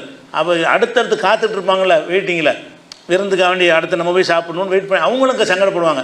என்னடா இங்கே பசிக்கிறது நின்றுருக்கோம், எம்பாட்டு உட்காந்து பேசிகிட்டு இருக்கான்னு நினைப்பாங்க. அதனால் பேசுகிறோன்னா வேறு நேரத்தில் பேசிக்கிறங்க. அரட்டடிச்சு பேச ஆசை இருந்துச்சுன்னா விருந்தெலாம் முடிஞ்ச பிறகு சாதாரணமாக செஞ்சு பேசிகிட்டு இருங்க. போய் கல்யாண விருந்துன்னு ஒரு விருந்துங்கிற ஒரு ஃபங்க்ஷன், அது சில சுமை அவங்களுக்கு இருக்கும். நீங்கள் அங்கே வந்து வேறு வேறு பணிகள்லாம் அவங்க செய்ய வேண்டியிருக்கும். அவங்கள்ட்ட போய் பேசிகிட்டு இருக்கிறதுனால அவனுக்கு காசு கொடுக்கணும், இவன் சம்பளம் கொடுக்கணும், எவ்வளோ வேலைகள் வச்சுருப்பாங்க, தலைக்கு மேலே கிடக்கும். அதனால் விருந்துக்கு போனால் சாப்பிட்டோன்னே பறந்துடணும், அங்கே இருக்கவே கூடாது அப்படிங்கிற ஒரு விஷயம் மார்க்கம் சொல்லுது. எதை வச்சு எப்படி சொல்லுதுன்னு கேட்டால், நபிகள் நாயகம் ஸல்லல்லாஹு அலைஹி வஸல்லம் அவர்கள் ஜெயினபை கல்யாணம் பண்ணிட்டாங்க. கல்யாணம் பண்ணோன்னு என்ன செய்கிறாங்கன்னா அந்த விருந்து கொடுக்குறாங்க. விருந்து கொடுத்தவொன்னே சாப்பிட்ட ஆளுக்கு என்ன செய்கிறாங்கன்னு கேட்டால் உட்காந்துட்டு அடிச்சிட்டு இருக்கிறாங்க. இப்போ போவாங்க அப்போ போவாங்க. ரசூல்லாம் என்ன செய்கிறாங்க பார்க்குறாங்க, போகவே மாட்டேங்கிறாங்க. உட்காந்துக்கிட்டு அவ்வளோ ரொம்ப டிஸ்டர்ப் பண்ணுறாங்க. அதுலேயும் அவங்க திருமணம் இருக்கிறாங்க, மணமகன் மணமகள் அவங்க தனித்து அவங்க இருப்பதற்கு ஒரு ஒரு விருப்பத்தில் இருப்பாங்க. எந்த ஒரு மாப்பிள்ளை பொண்ணாக இருந்தாலும் அதையும் பாதிக்கும். ரெண்டாவது வந்து வேலையை முடித்தா தான் அடுத்தது வேலையை பார்ப்பாங்க. உட்காந்து பேசி அந்த மாதிரி உட்காந்துட்டு பேசிகிட்டு இருக்கிறாங்க. ரசூல்லா என்ன செய்கிறாங்கன்னா அவங்களுக்கு இவங்க இப்போ செய்கிற சரியில்லைன்னு தெரியுது, வெக்கப்படுறாங்க சொல்லுவதற்கு. என்ன போயிருங்க சொல்ல முடியாதுல்ல, சாப்பிட்டா ஒரு கிளம்புங்கன்னு சொல்ல முடியுமா? அப்படி சொல்ல மாட்டோம். அவங்க இப்போ நமக்கு போர் அடிச்சுக்கிட்டு இருந்தால் கூட நம்ம என்ன செய்வோம், சாப்பிட்டு இல்லை போய்ட்டு வாங்கலாம் அப்படின்னு நம்ம சொல்ல மாட்டோம். ஏன்னு கேட்டால் அவங்க வேறு மாதிரி எடுத்துக்கிடுவாங்க, வருத்தப்படுவாங்க. நம்ம நினைப்போம்ல, நம்ம நினைக்கிற மாதிரி ரசூல்லா நினைக்கிறாங்க. அல்லாஹ் நினச்சினா இதுக்கு வசனத்தை இறக்கிவிட்டான். அவனுக்கு இவர் வைக்கப்படுவார், நான் வைக்கப்பட மாட்டேங்கிறான்ல. அல்லாஹ்வுடைய ரசூல் உங்கள்கிட்ட வைக்கப்படுவார், சத்தியத்தை சொல்லுவார், நான் வைக்கப்பட மாட்டேன். அது எப்படி வருதுன்னு கேட்டால் 33வது சூறாவில் 53வது வசனம், உலாக்கின் இதா துழைத்தும், நீங்கள் விருந்துக்கு அழைக்கப்பட்டால், நபியுடைய வீட்டில் விருந்துக்கு அழைக்கப்பட்டால், ஃபதுஹுலு போங்கள், உள்ள நுழைந்து சாப்பிடுங்கள். ஃபைதா தாய்த்தும், சாப்பிட்டு முடித்து விட்டால், ஃபன்தஷிரு விரைந்து வெளியேறுங்கள். சாப்பிட்டா என்ன செய்யணும், வரவன் போயிட்டு இருக்கணும். பேசிகிட்டு இருக்க ஆசையாக இருக்கும், ரொம்ப நாளைக்கு பிறகு சந்திப்பீங்க, அந்த குசலம்னு அப்போ விசாரிக்கக்கூடாது. போய்ட்டு கொஞ்சம் நேரம் கழிச்சிட்டு வந்து ஃப்ரீயாக இருக்கிற நேரத்தை பார்த்து விசாரிச்சிக்கிற வேண்டியதான். சாப்பிட்டா என்ன செய்யணும்னா வேகமாக போய்விட வேண்டும். ஒலா முஸ்தன் சீனலி ஹதீதின், ரசூல்லாவோட பேசிக்கிட்டு இருப்பதில் லைத்து போய் இருந்துடாதீங்க. ரசூல்லாவோட பேசுறதுக்கு வாய்ப்பு கிடைச்சிருக்கு இந்த கல்யாணத்தை வச்சு அப்படி நினச்சிக்கிட்டு நீங்கள் ரசூல்லாவோட பேசிகிட்டு இருக்காதீங்க. அது வந்து அவங்க என்ன கேட்டால் ஃபைன்னதாலிக்கும் யூதின் நபிய, இது ரசூல்லாவுக்கு இவர் மனவேதனை ஏற்படுத்தும். என்னடா வந்து போட்டு போக மாட்டேங்கிறாங்க அப்படின்னு நினைப்பாங்க ரசூல்லா. ஃபயஸ்தஹீம் மின்கும், உங்கள்கிட்ட அதை கூறுவதற்கு வெட்கப்படுவார் ரசூல், வெட்கப்படுவார். வல்லாஹு லா யஸ்தஹீ மினல் ஹக்கி, அல்லாஹ் வந்து சத்தியத்தை சொல்ல வெட்கப்பட மாட்டான். நான் இப்போ சொல்கிறேன் வெளியே இருக்குங்கிறாங்களாம், அவர் சொல்ல மாட்டார், நான் சொல்கிறேங்கிறான் அல்லாஹ். அவர் ரசூல்லா வந்து ஒரு நீங்கள் சங்கடப்படுவீங்கன்னு நினச்சிக்கிட்டு சொல்லாமல் இருப்பாங்களே தவிர, உங்கள்கிட்ட பேசுகிறத வச்சுக்கிட்டு உங்கள்கிட்ட விரும்பி பேசுகிறாங்கன்னு நினச்சிக்கிட்டு இருக்கிறீங்க. அந்த மாதிரி கல்யாண விருந்துலாம் யார் விரும்பிலாம் பேச மாட்டாங்க, ஒரு ஃபங்க்ஷனில் பேச மாட்டாங்க. ஒரு ஃபங்க்ஷனில் அந்த ஃபங்க்ஷனில் தான் குறியாக இருப்பாங்களே தவிர, அந்த ஃபங்க்ஷனில் யாராவது பேசிக்கிட்டு இருந்தாங்கன்னா ஏன் நம்ம எவ்வளோ வேலை இருக்குது, அடுத்தடுத்து காரியங்கள்லாம் இருக்குது, இந்த நேரத்தில் எதுக்கு போட்டு அறுத்துக்கிட்டு இருக்காங்கன்னு தான் நினைப்பாங்க எல்லாரும். ஆனால் சொல்ல மாட்டாங்க. அதை வந்து இப்போ அல்லாஹ் நமக்கு சொல்லி தந்துட்டான். அப்போ நம்ம அந்த வீட்டுக்காரர் சொல்லாட்டா கூட அந்த குர்ஆன் வசனத்தை வச்சு என்ன செய்யணும், நம்ம அதை ஃபாலோ பண்ணிக்கணும். எந்த விருந்துக்கு போனாலும் சரி, விருந்துங்கிறது அது ஒரு நிகழ்ச்சி, அது சுமை. அது அந்த பணிகளை அவங்க செஞ்சு முடிக்கிற வரைக்கும் அவங்களுக்கு தலையிலேருந்து என்ன செய்யும், சுமையை தூக்கி வச்சுக்கிட்டு இருக்கிற மாதிரியே ஃபீல் பண்ணிகிட்டு இருப்பாங்க. அந்த நேரத்தில் நம்ம கொடுக்குற காது கொடுத்தெல்லாம் வாங்க மாட்டாங்க, எந்த செய்தியும் வாங்க மாட்டாங்க. நீ பேசுகிறங்கிறதுக்கான சில இதில் ஆட்டிக்கிடுவாங்க, கேட்குறான் எப்படி ஆட்டிக்கிடுவாங்களே தவிர மனசு வர என்ன இருக்கும், எப்படா தொலைவான் இருக்கும். அன்பாக கூப்பிட்டு எப்படா தொலைவாண்டாக்குறது நல்லதா, சாப்பிட்றதுக்கு அன்பாக கூப்பிட்டாங்க, சாப்பிட்டு முடிச்சோன்னு நினைக்கிறாங்க எப்போ போவான்னு நினைக்கிறாங்க. அப்படி நம்ம நடக்கக்கூடாது. வெளியேறணும். அவங்கள்ட்ட ஃபார்மாலிட்டிஸ் சொல்லுவாங்க, இருந்துட்டு போங்களேம்பாங்க, அது கேட்கக்கூடாது, அது ஃபார்மாலிட்டி. அது இருந்துட்டு போகணும்னு யாருமே சொல்ல மாட்டாங்க. அவங்களுக்கு வேலை போல் இருக்கும் பொழுது இருந்துட்டு போங்கங்கிறது ஒரு ஃபார்மாலிட்டிக்கு சொன்னாலும் நீங்கள் என்ன செய்யணும், இல்லை வரேன்னு போயிடணும். அல்லாஹ்வுடைய வசனம் தான் நமக்கு ஞாபகத்தில் இருக்கணும். 33வது சூறாவில் 53வது வசனத்தில் வைதா தாய்த்தும் ஃபன்தஷிரு, சாப்பிட்டு விட்டால் விரைந்து வெளியேறி விடுங்கள். இது ரசூல்லாவுடைய வீட்டுக்கு உள்ள விஷயமா இருந்தாலும் பொதுவாகவும் இந்த சட்டம் எல்லாரும் கடைப்பிடிக்கணும். ஏன்னா அவங்க அந்த ரசூல்லாவுக்கு வேதனை வர்ற மாதிரி இன்னொரு முஸ்லீமுக்கு வேதனை வரக்கூடாதுல்ல. ரசூல்லா வேதனைப்படுத்தக்கூடாது, மற்ற முஃமின்களை வேதனைப்படுத்தலாமா? வேதனைப்படுத்துன்னு சொல்லுது. ரசூல்லா மனவேதனை அடைவார்கள்னு வருது இதில். ரசூல்லா மனவேதனை அடைகிற மாதிரி தானே என் வீட்டில் வந்து நானும் அடைவேன், உங்கள் வீட்டில் வந்து நீங்கள் வேதனை அடைவீங்கல்ல. அப்போ யார் விருந்து கொடுக்குறார் அவர் வேதனைப்படுத்தல் முஸ்லீமுடைய பண்பாக இருக்க முடியாது. எந்த ஒரு மனுஷனுக்கும் வேதனை கொடுக்கக்கூடாது. அதனால் விருந்தில் ஒரு முக்கியமான அம்சம் என்னென்னு கேட்டால் அங்கே டேராவே போடக்கூடாது. சீக்கிரம் காலியான பந்திலாம் கூட என்ன செய்யணும்னு கேட்டால் ரொம்ப இழுக்கிற காரணமே சாப்பிட்டுக்கிட்டே நின்றுக்கிட்டே இருப்பாங்க, உட்காந்துட்டே இருப்பாங்க. இலை எடுக்க வந்தாலும் இப்போ உட்காந்துக்கிட்டே நோண்டிகிட்டு இருப்பாங்க. டக்குன்னு பாஸ் ஆனோம்னு சொன்னால் 100 பேரை கூட 100 பந்தி கூட 1 மணி நேரத்தை வச்சு கொடுத்துடலாம், பெரிய கஷ்டமாக இருக்காது. அப்படிலாம் ஒரு விஷயம் இருக்குது. இந்த விஷயமாக குர்ஆன்லையும் இருக்கிறது. இந்த சம்பவமாக இது எப்படி வருதுன்னு கேட்டால் புகாரில் இது யாரை பற்றி இறங்குனுச்சுன்னு கேட்டால் எல்லாம் வந்தாங்க, சாப்பிட்டாங்க, போயிட்டாங்க. 3 பேர் மட்டும் உட்காந்துட்டு இருந்தாங்களாம். அந்த ஹதீஸில் வருது, புகாரில் வரக்கூடிய ஹதீஸில் 4791 ஹதீஸில் ஒரு 3 பேர் வந்து என்ன செய்கிறாங்க, உட்காந்துட்டு இருக்கிறாங்க. ரசூலுல்லாஹ் என்ன செய்கிறாங்கன்னா, இவங்க போகிறதுக்காண்டி இப்படி வர்றாங்க அப்படி வர்றாங்க அப்படி சொல்ல மாட்டேங்கிறாங்க. ஆனால் சிக்னல் கொடுத்து பார்க்குறாங்க, அவங்க ஒன்றும் விளக்குற மாதிரி இல்லை. அப்போ தான் அந்த வசனம் அருளப்படுது. அந்த 3 பேர் உட்காந்துக்கிட்டு தொந்தரவு பண்ணதுனால என்ன செய்ய வசனம் அருளப்படுகிறது. அதனால் விருந்துக்கு போனோம் என்று சொன்னால் விரைவாக என்ன செய்யணும், வெளியேறிடணும். அடுத்தது என்னென்னு கேட்டால், இது இந்த காலத்தில் வந்து உள்ள உங்களுக்கு தேவைப்படாத ஒரு விஷயந்தான். இந்த காலத்தில் இப்படி நிலைமை இல்லை. ஆனால் ரசூலுல்லாஹ் காலத்தில் எப்படின்னு கேட்டால் எல்லாம் வறுமை, ரொம்ப கஷ்டமாக இருக்கும். விருந்துக்கு ஒருத்தர் அழைக்கிறாருன்னு சொன்னால் கணவன் மனைவி மாத்திரம் இருப்பாங்க. அப்போ அன்னைக்கு தான் ஒரு நாள் நல்ல சாப்பாடு வருது. கணவன் மட்டும் போய் சாப்பிட்டு மனைவிக்கு விட்டு அவங்க சங்கடப்படுவாங்கல்ல. என்னை மட்டும் விருந்து கூட நான் சாப்பிட்டு வந்துட்டேன், என் மனைவி வந்து என்ன செய்கிறாங்க, அவங்களும் 3 நாளாக சாப்பிடலன்னு எனக்கு தெரியுது. அப்படின்னு தான் அந்த சமுதாயம் இருந்தது. தண்ணியை குடிச்சிட்டு இருந்தாங்க, எந்த சாப்பாடும் இல்லாமல் இருந்தாங்கன்னு. ஒருத்தர் விருந்துக்குன்னு அழைக்கிறாருன்னு சொன்னால் என்ன செய்யணும், இந்தப்பா நாங்கள் 2 பேர் இருக்கிறோம், நாங்கள் 3 நாளாக சாப்பிடல, அதனால் கூப்பிட்டா 2 பேரையும் கூப்பிடு, இல்லாட்டி வரமாட்டேன் உரிமையாக கேட்கலாம். எப்படி கேட்கலாம், கூப்பிட்டீங்கன்னா 2 பேரை கூப்பிடு, என் மனைவி மட்டும் விட்டு நான் மட்டும் திட்டு வர முடியுமா? அவங்களுக்கு நான் தான் சோறு கூட கடமைப்பட்டுருக்கிறேன், நான் எப்படி கஷ்டப்பட்டுருக்கேன்னு அந்த மாதிரி அவங்களும் கஷ்டப்படுறாங்க. நல்ல சாப்பாடு பார்த்து ரொம்ப நாளாச்சு, நீ இன்றைக்கி தான் விருந்துக்குன்னு கூப்பிட்றேன் அப்படின்னு சொல்லலாமான்னா சொல்லலாம். ஆனால் இந்த காலத்துக்கு அப்படி இல்லை. எல்லாருமே நான் சாப்பிட்டு தான் 3 நாள் சாப்பிட்டு தான் இருக்கிறோம். ரசூலுல்லாஹ் காலத்தில் அப்படி இருந்தாங்க. சாப்பாடுங்கிறதே 3 நாளைக்கு இல்லாமல் 2 நாளைக்கு இல்லாமல் பச்சை தண்ணியை குடிச்சிக்கிட்டு பேரிச்சம்பழம் சாப்பிட்டுட்டு இருக்கும் பொழுது அப்போ அந்த பசியில் இருக்கிறாங்க. இப்போ ரசூலுல்லாஹ் செஞ்சுருக்காங்கிறேன். நீங்கள் கேட்குற நாங்கள் கேட்குறோம். ரசூலுல்லாஹ் நினைஞ்சாங்க என் மனைவியும் கூப்பிட்டு தான் வருவேன்ட்டாங்க. ரசூலுல்லாஹ் விருந்து கூப்பிட்றாரு, ஒரு ஆள் வந்து கூப்பிட்றாரு. இது முஸ்லீமில் வரக்கூடிய ஹதீஸ். என்ன வருதுன்னு கேட்டால், அவர் ஃபார்சி ஈரான்காரர், அவர் ஃபார்சிக்காரர்னா ஈரான்லேருந்து வந்து ஹிஜ்ரத் பண்ணி வந்தவராக இருப்பார். அவர் வந்து என்ன செய்வாரா, ரொம்ப நல்ல குழம்பு வைப்பதில் ஃபேமஸான ஆளாம். அவர் சால்னா வச்சு அப்படி இருக்கும்னு செய்வாங்கள்ல, அந்த மாதிரி பேர் எடுத்த ஒரு ஆள் என்ன செய்கிறாருன்னா ரசூலுல்லாஹ்ட்ட வந்து இந்த மாதிரி வந்து நீங்கள் எங்கள் வீட்டுக்கு விருந்துக்கு வரணும் அப்படின்னு கூப்பிட்றாரு. அப்போ ரசூலுல்லாஹ் என்ன செய்கிறாங்கன்னு கேட்டால், இல்லைப்பா இந்த ஆயிஷா இருக்கிறாங்க, அவங்களையும் கூப்பிட்டா நான் வர்றேன். அவர் ஒரு ஆளுக்கு தான் பண்ணியிருப்பார் போல இருக்குது. இல்லை நீங்கள் மட்டும் வாங்கங்கிறார் மறுபடி. இல்லை ஆயிஷாவை கூப்பிட்டா கூப்பிடல, நீ போ நான் வரல அப்படிங்கிறாங்க. 3வது தடவை சொன்ன பிறகு சரி வாங்குங்கிற அவர் ஏதாவது யாருக்காவது குறைச்சிட்டு கூடாதுன்னு நினச்சிருப்பார். அப்போ இவங்க என்ன நினைக்கிறாங்கன்னு கேட்டால், கேட்டு வாங்குறேன் அப்படின்னு நினச்சிடக்கூடாது. அந்த காலத்தில் இருந்து பார்த்தா அது அதனுடைய விளங்கு நமக்கு இப்போ விளங்காது. நம்ம இப்படி கேட்க மாட்டோம், என் மனைவியும் கூப்பிட்டு வரேன் நம்ம இன்னைக்கு சொல்ல மாட்டோம். ஏன்னு கேட்டால் அந்த மனைவி விரும்பவும் மாட்டாங்க, அவங்க வீட்டில் சாப்பிட்டுக்குருவாங்க. இந்த சாப்பாடு இல்லை, இப்போ சாப்பாடு தான் வேணுங்கிற ஒரு காலம் அது. அந்த சாப்பாடுங்கிறது மஸ்ட்டு அவசியமான ஒரு காலம். அந்த விருந்து சாப்பாடு தான் ஒரு நல்ல சாப்பாடுன்னு அவங்களுக்கு கிடைக்கும். மற்ற சாப்பாடுகள்லாம் சும்மா பேரிச்சம்பழம் தண்ணி தான். 2 பேரிச்சம்பழம் அடுப்பே புகையாது. 3 நாளைக்கு 3 மாதம் வந்துடும் அடுப்பு எரிச்சிருக்க மாட்டாங்க.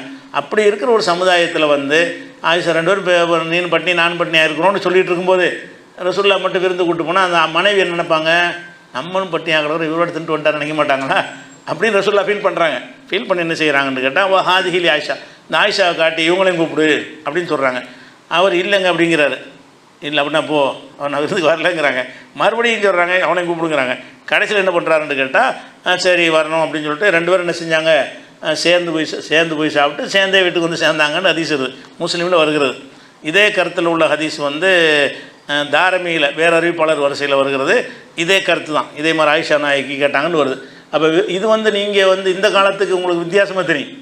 இந்த காலத்தில் இது விளங்க இயலாது, புரிஞ்சுக்கிறேன். ரசூலுல்லாஹ் போய்ட்டு சாப்பாடு கூட்ட போய்ட்டு வர வேண்டியான என் பொண்டாட்டியும் கூப்பிடுங்கன்னு சொல்கிறாங்கன்னு அப்படி பார்ப்பீங்க. அது அந்த காலத்தில் நீங்கள் இருந்தால் அது விளங்கு. இதனுடைய விளக்கம் என்ன செய்யும், அந்த காலத்தில் நம்ம இருந்தோம்னா அந்த சூழ்நிலை புரிஞ்சுக்கிட்டோம்னு சொன்னால் இப்படி தான் கேட்குறது தப்பு இல்லை. ஆனால் நம்ம காலத்தில் வந்து கணவனை விருந்து கூட மனைவியும் கூப்பிட்டு நம்ம சொல்ல மாட்டோம். ஏன்னு கேட்டால் மனைவியை சாப்பிடுவாங்க, இங்கே இல்லாட்டி வீட்டில் சாப்பிட்டுக்குருவாங்க. இந்த மாதிரி சாப்பாடு கிடைக்காத ஒரு சமுதாயமாக நம்ம இல்லை. கிடைக்காத சமுதாயத்தில் இருந்தால் இதை செய்யலாம், இன்றைக்கும் செய்யலாம். அதை ஒரு கிடைக்காத ஒரு சமுதாயம் சோமாலியா மாதிரி பஞ்சம் பசி பட்டினியில் வீழ்ந்து கிடக்கிறாங்க. அவங்க வீட்டில் 2 பேர் தான் இருக்கிறாங்க.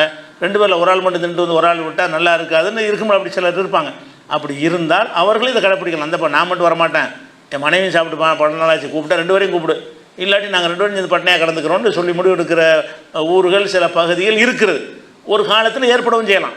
ரசூலுல்லாஹ் காலத்தில் இருந்த அதே மாதிரியான வறுமை பெரிதொரு காலத்தில் கூட வரலாம்ல, பெரிதொரு காலத்துலையும் வரலாம். அப்படி வந்துச்சுன்னு சொன்னால் அப்போ இது தேவைப்படும். இப்போ நம்ம காலத்தில் வந்து என்ன செய்கிறதுல இப்படி நம்ம அப்படி கேட்டால் தப்பு கிடையாது, கேட்டால் ஆனால் நம்ம கேட்க மாட்டோம், கேட்க தேவையில்லை. என் மனைவியும் கூப்பிடுன்னு சொல்கிற அளவில் பஞ்சம் பசி இல்லை. பொருளாதாரம் செழித்து போச்சு, காசு பணம் அதிகமாக புழங்கக்கூடியதாக இருக்குது. ஏழையாக இருந்தால் கூட அவர் 3 வேளை சாப்பிட்றாங்க. இப்போ பரம ஏழையாக இருந்தாலும் 3 வேளை சாப்பிட்றாங்களா இல்லையா? சாப்பிட்றாங்க. என்ன ஏழைன்னா அவங்களுக்கு அந்த ஆடம்பர பொருள் தான் இருக்காது. ஏழைக்கும் பணக்காரனுக்கு இப்போ உள்ள வித்தியாசம் என்னென்னு கேட்டால் டிவி, ஃப்ரிட்ஜு, உயர்ந்த செல்ஃபோனு இதுகள்லாம் இருக்காது தான் ஏழைன்னு சொல்லுவீங்களே தவிர சோறு இல்லாதவன் ஏழையா? சோறு இல்லாதவன் யாருமே கிடையாது. எந்த ஒரு குடிசையில் இருக்கிறவனாக இருந்தாலும் சரி 3 வேளை அவனுக்கு சாப்பாடுக்கு சம்பாதிச்சிடறான், சாப்பாடு கிடைச்சிருது. அந்த காலத்தில் உள்ள நிலைமை அப்படி இருக்கலை, சாப்பாட்டுக்கு சம்பாதிக்க முடியாது. அதனால உள்ள விஷயத்தை விளைவிக்கிறணும். அடுத்தது என்னென்னு கேட்டால் பெண்களை விருந்து கலைக்கிறது. பெண்களை விருந்து கலைக்கிறதுங்கிறது பெரும்பாலும் நம்ம பகுதிகளில் இல்லை. இப்போ நான் சிட்டியில் நகரங்களில் இருக்கான்னு தெரியல. ஆனால் கிராமங்கள் என்ன செய்ய மாட்டேன், ஆம்பளை மட்டும் தான் விருந்து கூப்பிடுவாங்க. சொந்தமாக இருப்பாங்கள்ல, நீங்கள் அந்த குடும்பத்தில் உள்ளவர் அவங்கள தான் பெண்கள் அழைப்பாங்களே தவிர ஒரு வீட்டில் போய் கல்யாணத்துக்கு கூப்பிட்றதா இருந்தால் ஆண்கள் மட்டும்தான் கூப்பிட்றாங்க. வீட்டில் எத்தனை பேர் இருக்கிறீங்க, 5 பேர் வந்துருங்கன்னு யாரையா கூப்பிட்றோமா? வீட்டில் யாராவது ஆம்பளை இருந்தாலும் அந்த ஆம்பளைக்கு தான் பத்திரிக்கை அவர் பேரை போட்டு தான் கொடுப்போம். அவர் பேரை போட்டு என்ன செய்ய மாட்டோம், நீங்கள் வீட்டில் எத்தனை பேர் இருக்கிறீங்க, 5 பேருமே வந்துருங்க, அம்மா, மக, தங்கச்சி எவ்வளோ இருப்பாங்கள்ல, எல்லோரும் வாங்கன்னு சொல்லி நம்ம அழைக்கிறது கிடையாது. அந்த ஒரு ஆளுக்கு தான் அழைக்கிறோம். அது யாருக்கு தான் அழைக்கிறோம்? ஆண்களை மட்டும்தான் அழைக்கிறோம். அல்லது ஆண்களே இல்லாமல் பெண்கள் மாத்திரமே சில வீடுகளில் இருப்பாங்க, கணவர்லாம் வெளிநாட்டில் இருப்பாங்க, அவங்களுக்கும் கல்யாண பத்திரிக்கை கொடுத்துட்டு விருந்துக்கு வந்துருங்க அப்படின்னு நம்ம கூப்பிட்ருக்கோமா? கூப்பிட்டா என்ன செய்வாங்க, இவன் பொம்பளை அது கூப்பிட்றான்னு சொல்லுவாங்க. சாப்பிட தானே கூப்பிட்றோம்.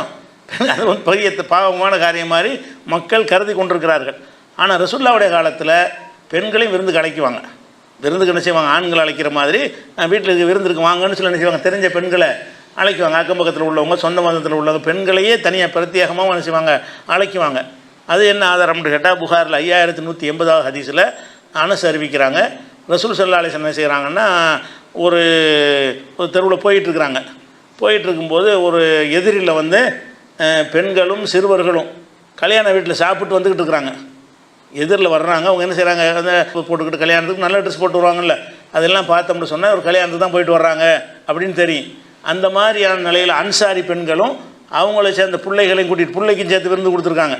அவங்க பெண்களும் அந்த சிறுவர்களும் விருந்தை சாப்பிட்டு வந்து கொண்டிருக்கும் பொழுது ரசூலுல்லாஹ் எதிர்கொள்கிறாங்க.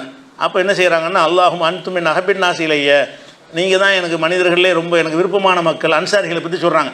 அன்சாரி பெண்களை பார்த்து சொல்கிறாங்க, மனிதர்களே எனக்கு ரொம்ப விருப்பமான ஆள் ஏன்னா நீங்கள் தான். ஏன்னா அந்த பெண்களை அழைக்கக்கூடிய தன்மை அவங்கள்ட்ட இருந்திருக்கு. அதனால் ரசூலுல்லாஹ் என்ன செய்கிறாங்கன்னா, மனிதர்களில் எனக்கு விருப்பமான ஆளுக்கு அன்சாரிகள் தான் சொல்கிறாங்க. அப்போ பொம்பளைலாம் அதுக்கு விருந்து கூப்பிட்றாங்கன்னு ரசூலுல்லாஹ் கேட்கல. ஆம்பளைக்கு விருந்து கொடுக்குவாங்க, ஏன்னா பொம்பளைலாம் அதுக்கு வர்றாங்க, இவங்க எதுக்கு இங்கே விருந்து வந்தாங்க அப்படின்லாம் கேட்கக்கூடிய நிலைமையெல்லாம் இருக்குது. அதனால் பெண்களே என்ன ஒரு வீட்டில் விருந்து கொடுத்தீங்கன்னு சொன்னால் அந்த வீட்டில் உள்ளவன் எல்லோரும் தானே அவனை சந்தோஷமாக விருந்து கூப்பிட்றீங்க. 10 பேர் கூப்பிட்றதுக்கு பதிலாக நீங்கள் 2 பேரை கூப்பிட்டு குடும்பத்தில் கூப்பிடுங்க, அது 10 பேர் வந்துடும்ல. ஒரு வீட்டில் 5 பேர் இருப்பாங்க, 10 பேர் தான் விருந்து செஞ்சுருக்கேன்னா 2 குடும்பத்தை கூப்பிடுங்க, அதே 10 நம்பர் வந்துடும், எல்லோரும் சாப்பிட்ருவாங்கல்ல. ஒரு வீட்டில் வந்து அவன் கணவன் சாப்பிட்டதையும் மனைவியும் சாப்பிட்டு பிள்ளையும் சாப்பிட்டாங்கன்னா எவ்வளோ மகிழ்ச்சியாக இருக்கும். இவர் மட்டும் வெளியே போய் நல்லா வயிறு நிறைய சாப்பிட்டு இவங்க வந்து சாப்பிடாமல் இருந்தாங்கன்னா எவ்வளோ மனசங்கடமாக இருக்கும். அதனால் என்ன செய்யணும்னு கேட்டால் அவங்க வீட்டில் உள்ள நம்பர்களாக சேர்த்து அழைக்கணும். விருந்து கலைச்சோம் என்று சொன்னால் நிறைய பேர் லிஸ்ட் எடுத்து இருப்பதற்கு பதிலாக நீங்கள் கம்மியான ஆள் எடுத்து என்ன செய்யணும், வீட்டில் எத்தனை பேர் குறிச்சிடணும். சாப்பாடு தயாரிக்கும் போதே இந்த பத்திரிக்கைக்கு 5 பேர், இந்த பத்திரிக்கைக்கு 4 பேருன்னு குறிச்சியல்னா அது நீங்கள் ரெடி பண்ணிட்டு போகிறீங்க. அதனால் அந்த கல்யாணத்துக்கு பெண்களையும் பெண்களை சிறுவர்களையும் கூப்பிட்டு போயிருக்காங்கன்னு வருதா இல்லையா? ஏன்னு கேட்டால் அவங்களையும் சாப்பாட்டுக்கு அழைக்கணுங்கிற ஒரு பண்பாடு அன்சாரிகள்கிட்ட இருந்திருக்கு, மற்றவங்கள்ட்ட இல்லை. அதனால் நீங்கள் எனக்கு ரொம்ப விருப்பமான மக்கள் ரசூலுல்லாஹ் சொல்கிறாங்க. இது ஒரு விஷயத்தை நம்ம என்ன செய்யணும், விளங்கிக்கிறணும். அடுத்ததாக ஒரு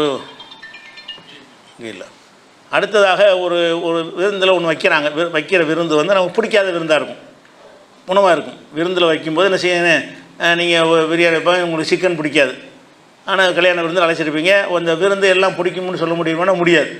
ரசூலுல்லாஹ்வுக்கு சில உடும்பு பிடிக்காது. ரசூல் ஸல்லல்லாஹு அலைஹி வஸல்லம் வந்து உடும்பு வச்சா என்ன செய்வாங்க, அருவருப்பாக பார்ப்பாங்களாம். ஆனால் ரசூலுல்லாஹ் வந்து அடுத்தவங்களுக்கு ஹராமாக்க மாட்டாங்க, எனக்கு பிடிக்கல அப்படின்னு சொல்லியிருக்கிறாங்க. அதனால் ஒரு உணவு பிடிக்கலன்னு சொன்னால் அதை ஒதுங்கிக்கிறது தப்பு கிடையாது. அதே நேரத்தில் வந்து உணவை குறை சொல்லக்கூடாது. குறை சொல்லக்கூடாது என்பது அர்த்தம் என்னென்னு கேட்டால் அடுத்தவருடைய உணவை தான். நம்ம உணவை குறை சொல்லாட்டி ஒழுங்காக செய்ய மாட்டாங்க. உப்பு போடலன்னு வைங்களேன், உப்பு பெசாமல் இருந்தீங்கன்னா உப்பு போடாமல் நாளைக்கு வைப்பாங்க, வழங்குதா? அப்போ மனைவிக்கு சொல்ல வேண்டியது நம்ம கண்ட்ரோலில் உள்ளது, நம்ம கண்ட்ரோலில் உள்ளது நமக்கு நாமே சொல்லிக் கொடுறது. உணவை குறை சொல்வதில்லை என்றால் அந்த தயாரிப்பு முறையில் குறை இருந்தால் சொன்னால் தானங்க திருத்திக்கிடுவாங்க.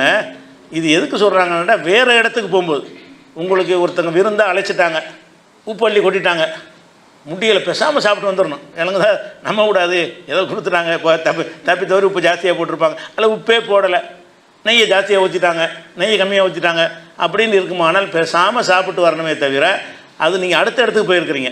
அங்கே என்ன செஞ்சிடக்கூடாது, குறை பிடிக்காட்டி சாப்பிடாமல் இருக்கலாம். குறை சொன்னது இல்லைன்னு வர்றதுலாம் எதுக்கு வருதுன்னு கேட்டால் அவங்க வேறு இடத்துல போய் சாப்பிட்றது தான். வேறு இடத்துல நீங்கள் சாப்பிட போனீங்கன்னு சொன்னால் அது நம்ம குறை சொல்கிறது அவங்க வருத்தப்படுவாங்க. நம்ம குடும்பத்தில் இருந்தால் வருத்தப்பட மாட்டாங்க, திருத்திக்கிடுவாங்க. என்ன உப்பை ஜாஸ்தியாக போட்டு நான் கம்மி பண்ணி போட்டு நாளைக்குன்னு சொல்லி மனைவிட்டு சொல்ல தானே செய்வோம். சொன்னால் தானே இதே மாதிரி நாளைக்கு சமைக்க மாட்டாங்க. உணவை குறை சொல்லக்கூடாதுன்னு சொல்லி கொலையை வச்சுக்கிட்டாங்கன்னு வைங்க, உணவு கொஞ்சம் குழஞ்சிருக்கு, கொஞ்சம் பக்குவமாக்குன்னு சொல்கிறது அது ஒரு பாடம் நடத்துகிற மாதிரி தானே. சில பேர் குழஞ்சி போனால் பிடிக்காது, கருவி போச்சு, அடி பிடிச்சிருச்சுன்னு சொன்னால் என்ன செய்யணும், அடி பிடிச்சிருக்கு இன்னும் கொஞ்சம் கவனமாக இருந்து இறக்கி வைக்கலாம். இதெல்லாம் கற்றுக் கொடுத்தல் தாலீமில் வரும், போதனையில் வரும். இந்த மாதிரியான குறைகள் நமக்குள்ளே சொல்லிக்கிறலாம். அது நம்ம கடையில் ஒருத்தன் வேலைக்கு ஹோட்டல் வச்சுருக்குறோம், அவன் கண்ணாமண்ணான்னு சமைச்சுவிட்டான். அப்போ குறை சொல்கிறதுலாம் விட்டியல்னா நாளைக்கு அப்படி தான் செய்வான், வியாபாரம் பண்ண முடியாது நீங்கள். அப்போ நம்ம என்ன செய்யணும், நம்மகிட்ட வேலை பார்க்குறவங்க என்னடா சமைச்சிருக்கிற, இது எப்படி மக்கள் சாப்பிடுவாங்கன்னு கேட்குறதுக்கு இதெல்லாம் உணவை குறை சொல்கிறதுல வராது. நம்ம கண்ட்ரோலில் உள்ளது, நம்மளே நாமே குறை சொல்கிற மாதிரி உள்ளது. நம்ம கண்ட்ரோலில் உள்ள உணவுகளாக இருந்தால் அதை குறை சொல்வது அது குறை சொல்வதில் வராது, அது சரி பண்ணி கொள்வதில் வரும். வேறவங்க வீட்டில் ஒரு விருந்தாளியாக போனீங்கன்னு சொன்னால் அது ஒரு பொருளை கொடுத்து விட்றாங்க, அது ஏதோ தவற நாரி போய் அது அழுகி போன அது மாதிரி கெட்டு போன பொருளாக கூட இருக்கலாம். ஆனால் அவங்க அப்படி அந்த நேயத்தில் தந்திருக்க மாட்டாங்க, ஏதோ மூடி வச்சுருப்பாங்க, பொருள் வீணாக போயிருக்கும். பொண்ணா தர்றாங்களா, பெருமாட்டி பேசாமல் வச்சிட வேண்டியது. அது குறை சொல்லக்கூடாது, நீங்கள் சாப்பாடு கொடுத்துட்டீங்கல்ல அது ரொம்ப மோசமாக இருந்துச்சிங்க, வாய்க்கு விளங்கலைங்க அப்படின்னு சொல்லக்கூடாது. ஏன்னா ஒரு மனம் கோணிடுவார். அவர் உங்களுக்கு தருவது கெட்ட சாப்பாடை தரணும்னு தரமாட்டார், அவர் அறியாமல் நல்லது நினச்சி அவர் தருவார். அப்போ நம்ம எதை பார்க்கணும்னா அன்பை பார்க்கணுமே தவிர அந்த பொருள்களை என்ன செஞ்சிடக்கூடாது, எந்த மாதிரி இருந்தாலும் குறை சொல்லக்கூடாது. ஆனால் நீங்கள் பார்த்தீங்கன்னு சொன்னால் கல்யாண வீட்டில் குறை தின்றுக்கிட்டு இருக்கும்போதே குறை, கொஞ்சம் நெய்யை கூட ஊற்றிட்டாங்க, நெய்யை கம்மி பண்ணிட்டாங்க, இன்னொரு அரை கிலோ அதிகமாக போட்டால் நல்லா இருக்கும். சாப்பாட்டு சபையில் கல்யாண சபையில் உட்காந்துட்டு இதை சொல்லிகிட்டு இருக்கிறாங்க. அது அடுத்த வீட்டுக்கு நீங்கள் போயிருக்கிறீங்க, அவனுக்கு எப்படி இயலுமோ அதுதான் செஞ்சுருப்பான். அங்கே உட்காந்து சாப்பாட்டை குறை சொல்கிறதுங்கிற வழக்கம் இருக்க நிறைய பேர்ட்ட இருக்குது. கல்யாண விருந்தில் குறை சொல்லுவாங்க. என்ன ஒருத்தன் எந்த சாப்பாட்டில் நெய் கூடங்கிறானோ அதே சாப்பாட்டு நெய் கம்மியுமா, ஒருத்தன் ஒரே சாப்பாட்டுக்கு இவன் கூடமாவும் கம்மியுமா. அப்போ ஒவ்வொருத்த நாக்கு ஒரு மாதிரியாக இருக்கும். 50 பேருக்கு செஞ்ச மாதிரி செய்ய முடியுமா, எல்லா நாக்குக்கும் தகுந்த மாதிரி தயாரிக்க முடியாது. அப்போ சிலருக்கு சில மாதிரியாக தான் இருக்கும். நீங்கள் என்ன செய்யணும், சரி நமக்கு அதிகமாக தெரியாது பரவாயில்ல இருந்துட்டு போகுது, இன்னொரு வீட்டுக்கு வந்திருக்கிறோம், அவங்க நமக்கு அவங்க வீட்டில் இப்படி தான் செய்வாங்க போல இருக்குது அப்படின்னு சாப்பிட்டு வரணுமே தவிர பிறர் வீடுகளில் நீங்கள் சாப்பிட சென்றால் அதை குறை சொல்லவே கூடாது. நம்ம வீடுகளில் செஞ்சால் அது குறை சொல்லித்தான், குறை சொல்கிறது அது குறை சொல்கிறதுன்னு சொல்ல மாட்டாங்க யாருமே, அது திருத்தருன்னு சொல்லுவாங்க. நம்ம வீட்டுக்குள்ளே தப்பு நடந்தால் என்ன திருத்தணும்ல, இப்படிலாம் செய்யாது அது மாதிரி செஞ்சுக்கிறங்கன்னு சொன்னால் சாப்பாட்டை ரசூலில் குறை சொல்லக்கூடாதுட்டாங்கன்னு இதை மனைவிமாரெலாம் கேடயமாக்கிக்கிட்டு அப்படி செஞ்சிடக்கூடாது. அதுதான் சாப்பாட்டை குறை சொல்லக்கூடாதுன்னு எதுக்கு தான் வேற ஆளுகள் நீ ஒழுங்காக செஞ்சால் தானே அவனுக்கு திருந்தணுமா இல்லையா, நல்ல சாப்பாடு சமைக்கலைன்னா சொல்லித்தானே காட்டணும். அதனால் சாப்பாட்டை குறை சொல்லக்கூடாது என்பது இருக்கிறது. ஆனால் பிடிக்காத உணவுகளை சாப்பிடாம வந்துடணும். இந்த உடம்பு சாப்பிடலன்னா என்ன செய்யலை, ரசூல்லா கையை எடுத்துக்கிட்டாங்களே தவிர இதெல்லாம் மனுஷன் சாப்பிடுவானா அப்படின்னு ரசூல்லா கேட்கல. அவங்க சாப்பிடலை, உடம்பு கொண்டாந்து வைக்கிறாங்க, அவங்க சாப்பிடல. ஒருத்தர் கேட்குறாருப்பா ஹராமானு, ஹராமலாம் இல்லைப்பா எனக்கு பிடிக்கல நீ சாப்பிடுங்க அப்படின்னு ரசூல்லா சொல்கிறாங்க. அதனால் பிடிக்காத உணவு தந்தால் கூட அதை சாப்பிட்ணுன்னு கட்டாயம் கிடையாது. விருந்துக்கு வந்துட்டோம் சாப்பிட்டு தான் ஆகணுன்னு கிடையாது. பிடிச்ச ஏதாவது அதை சாப்பிட்டுவாங்க. 10 விஷயம் வச்சுருப்பாங்க, 3 விஷயம் பிடிக்காமல் இருக்காது, அதை தொடாதீங்க. பிடிச்ச விஷயத்தை செய்யுங்க, சாப்பிட்டுவாங்க. எல்லாமே பிடிக்காத இருந்தால் கூட சாப்பிட்றோம் நடிச்சிட்டு வாங்களேன். ஒன்றுமே வச்சா நம்ம விரும்பாத சாப்பாடாக இருக்குது, இது மாதிரி சாப்பாடு நமக்கு இறங்கவே செய்யாதுன்னு இருந்தால் அங்கே காட்டினா முகச்சொலிப்பு தானே ஏற்படும். அப்போ என்ன செய்யணும், ரசூல்லா அவர் பிடிக்காமல் இருந்துட்டு பேசாமல் இருந்தாங்கல்ல, அந்த மாதிரி என்ன செய்யணும்னு கேட்டால் பிடிக்காத சாப்பாடு தந்தாங்கன்னு சொன்னால் அதை இந்த குறையை சொல்லாமல் அதை இப்போ நடிக்கிறது கூடும்ல, ஒரு நல்ல நோக்கத்துக்காக வேண்டி ஒரு நடிப்பு, நம்ம விரும்பின மாதிரி நம்ம சாப்பிட்ற மாதிரி அதனால சாப்பிட்டு தான் இருக்கிறேன் அப்படிங்கிற மாதிரி ஒரு டைப்பாக சொல்லிட்டு வரணுமே தவிர அது மன வருத்தம் பண்ணிடக்கூடாது என்பது முக்கியமான விஷயம். அடுத்தது இதுதான் கல்யாண விருந்து. அதாவது அக்கைக்காண்டு ஒரு விருந்து இருக்குது.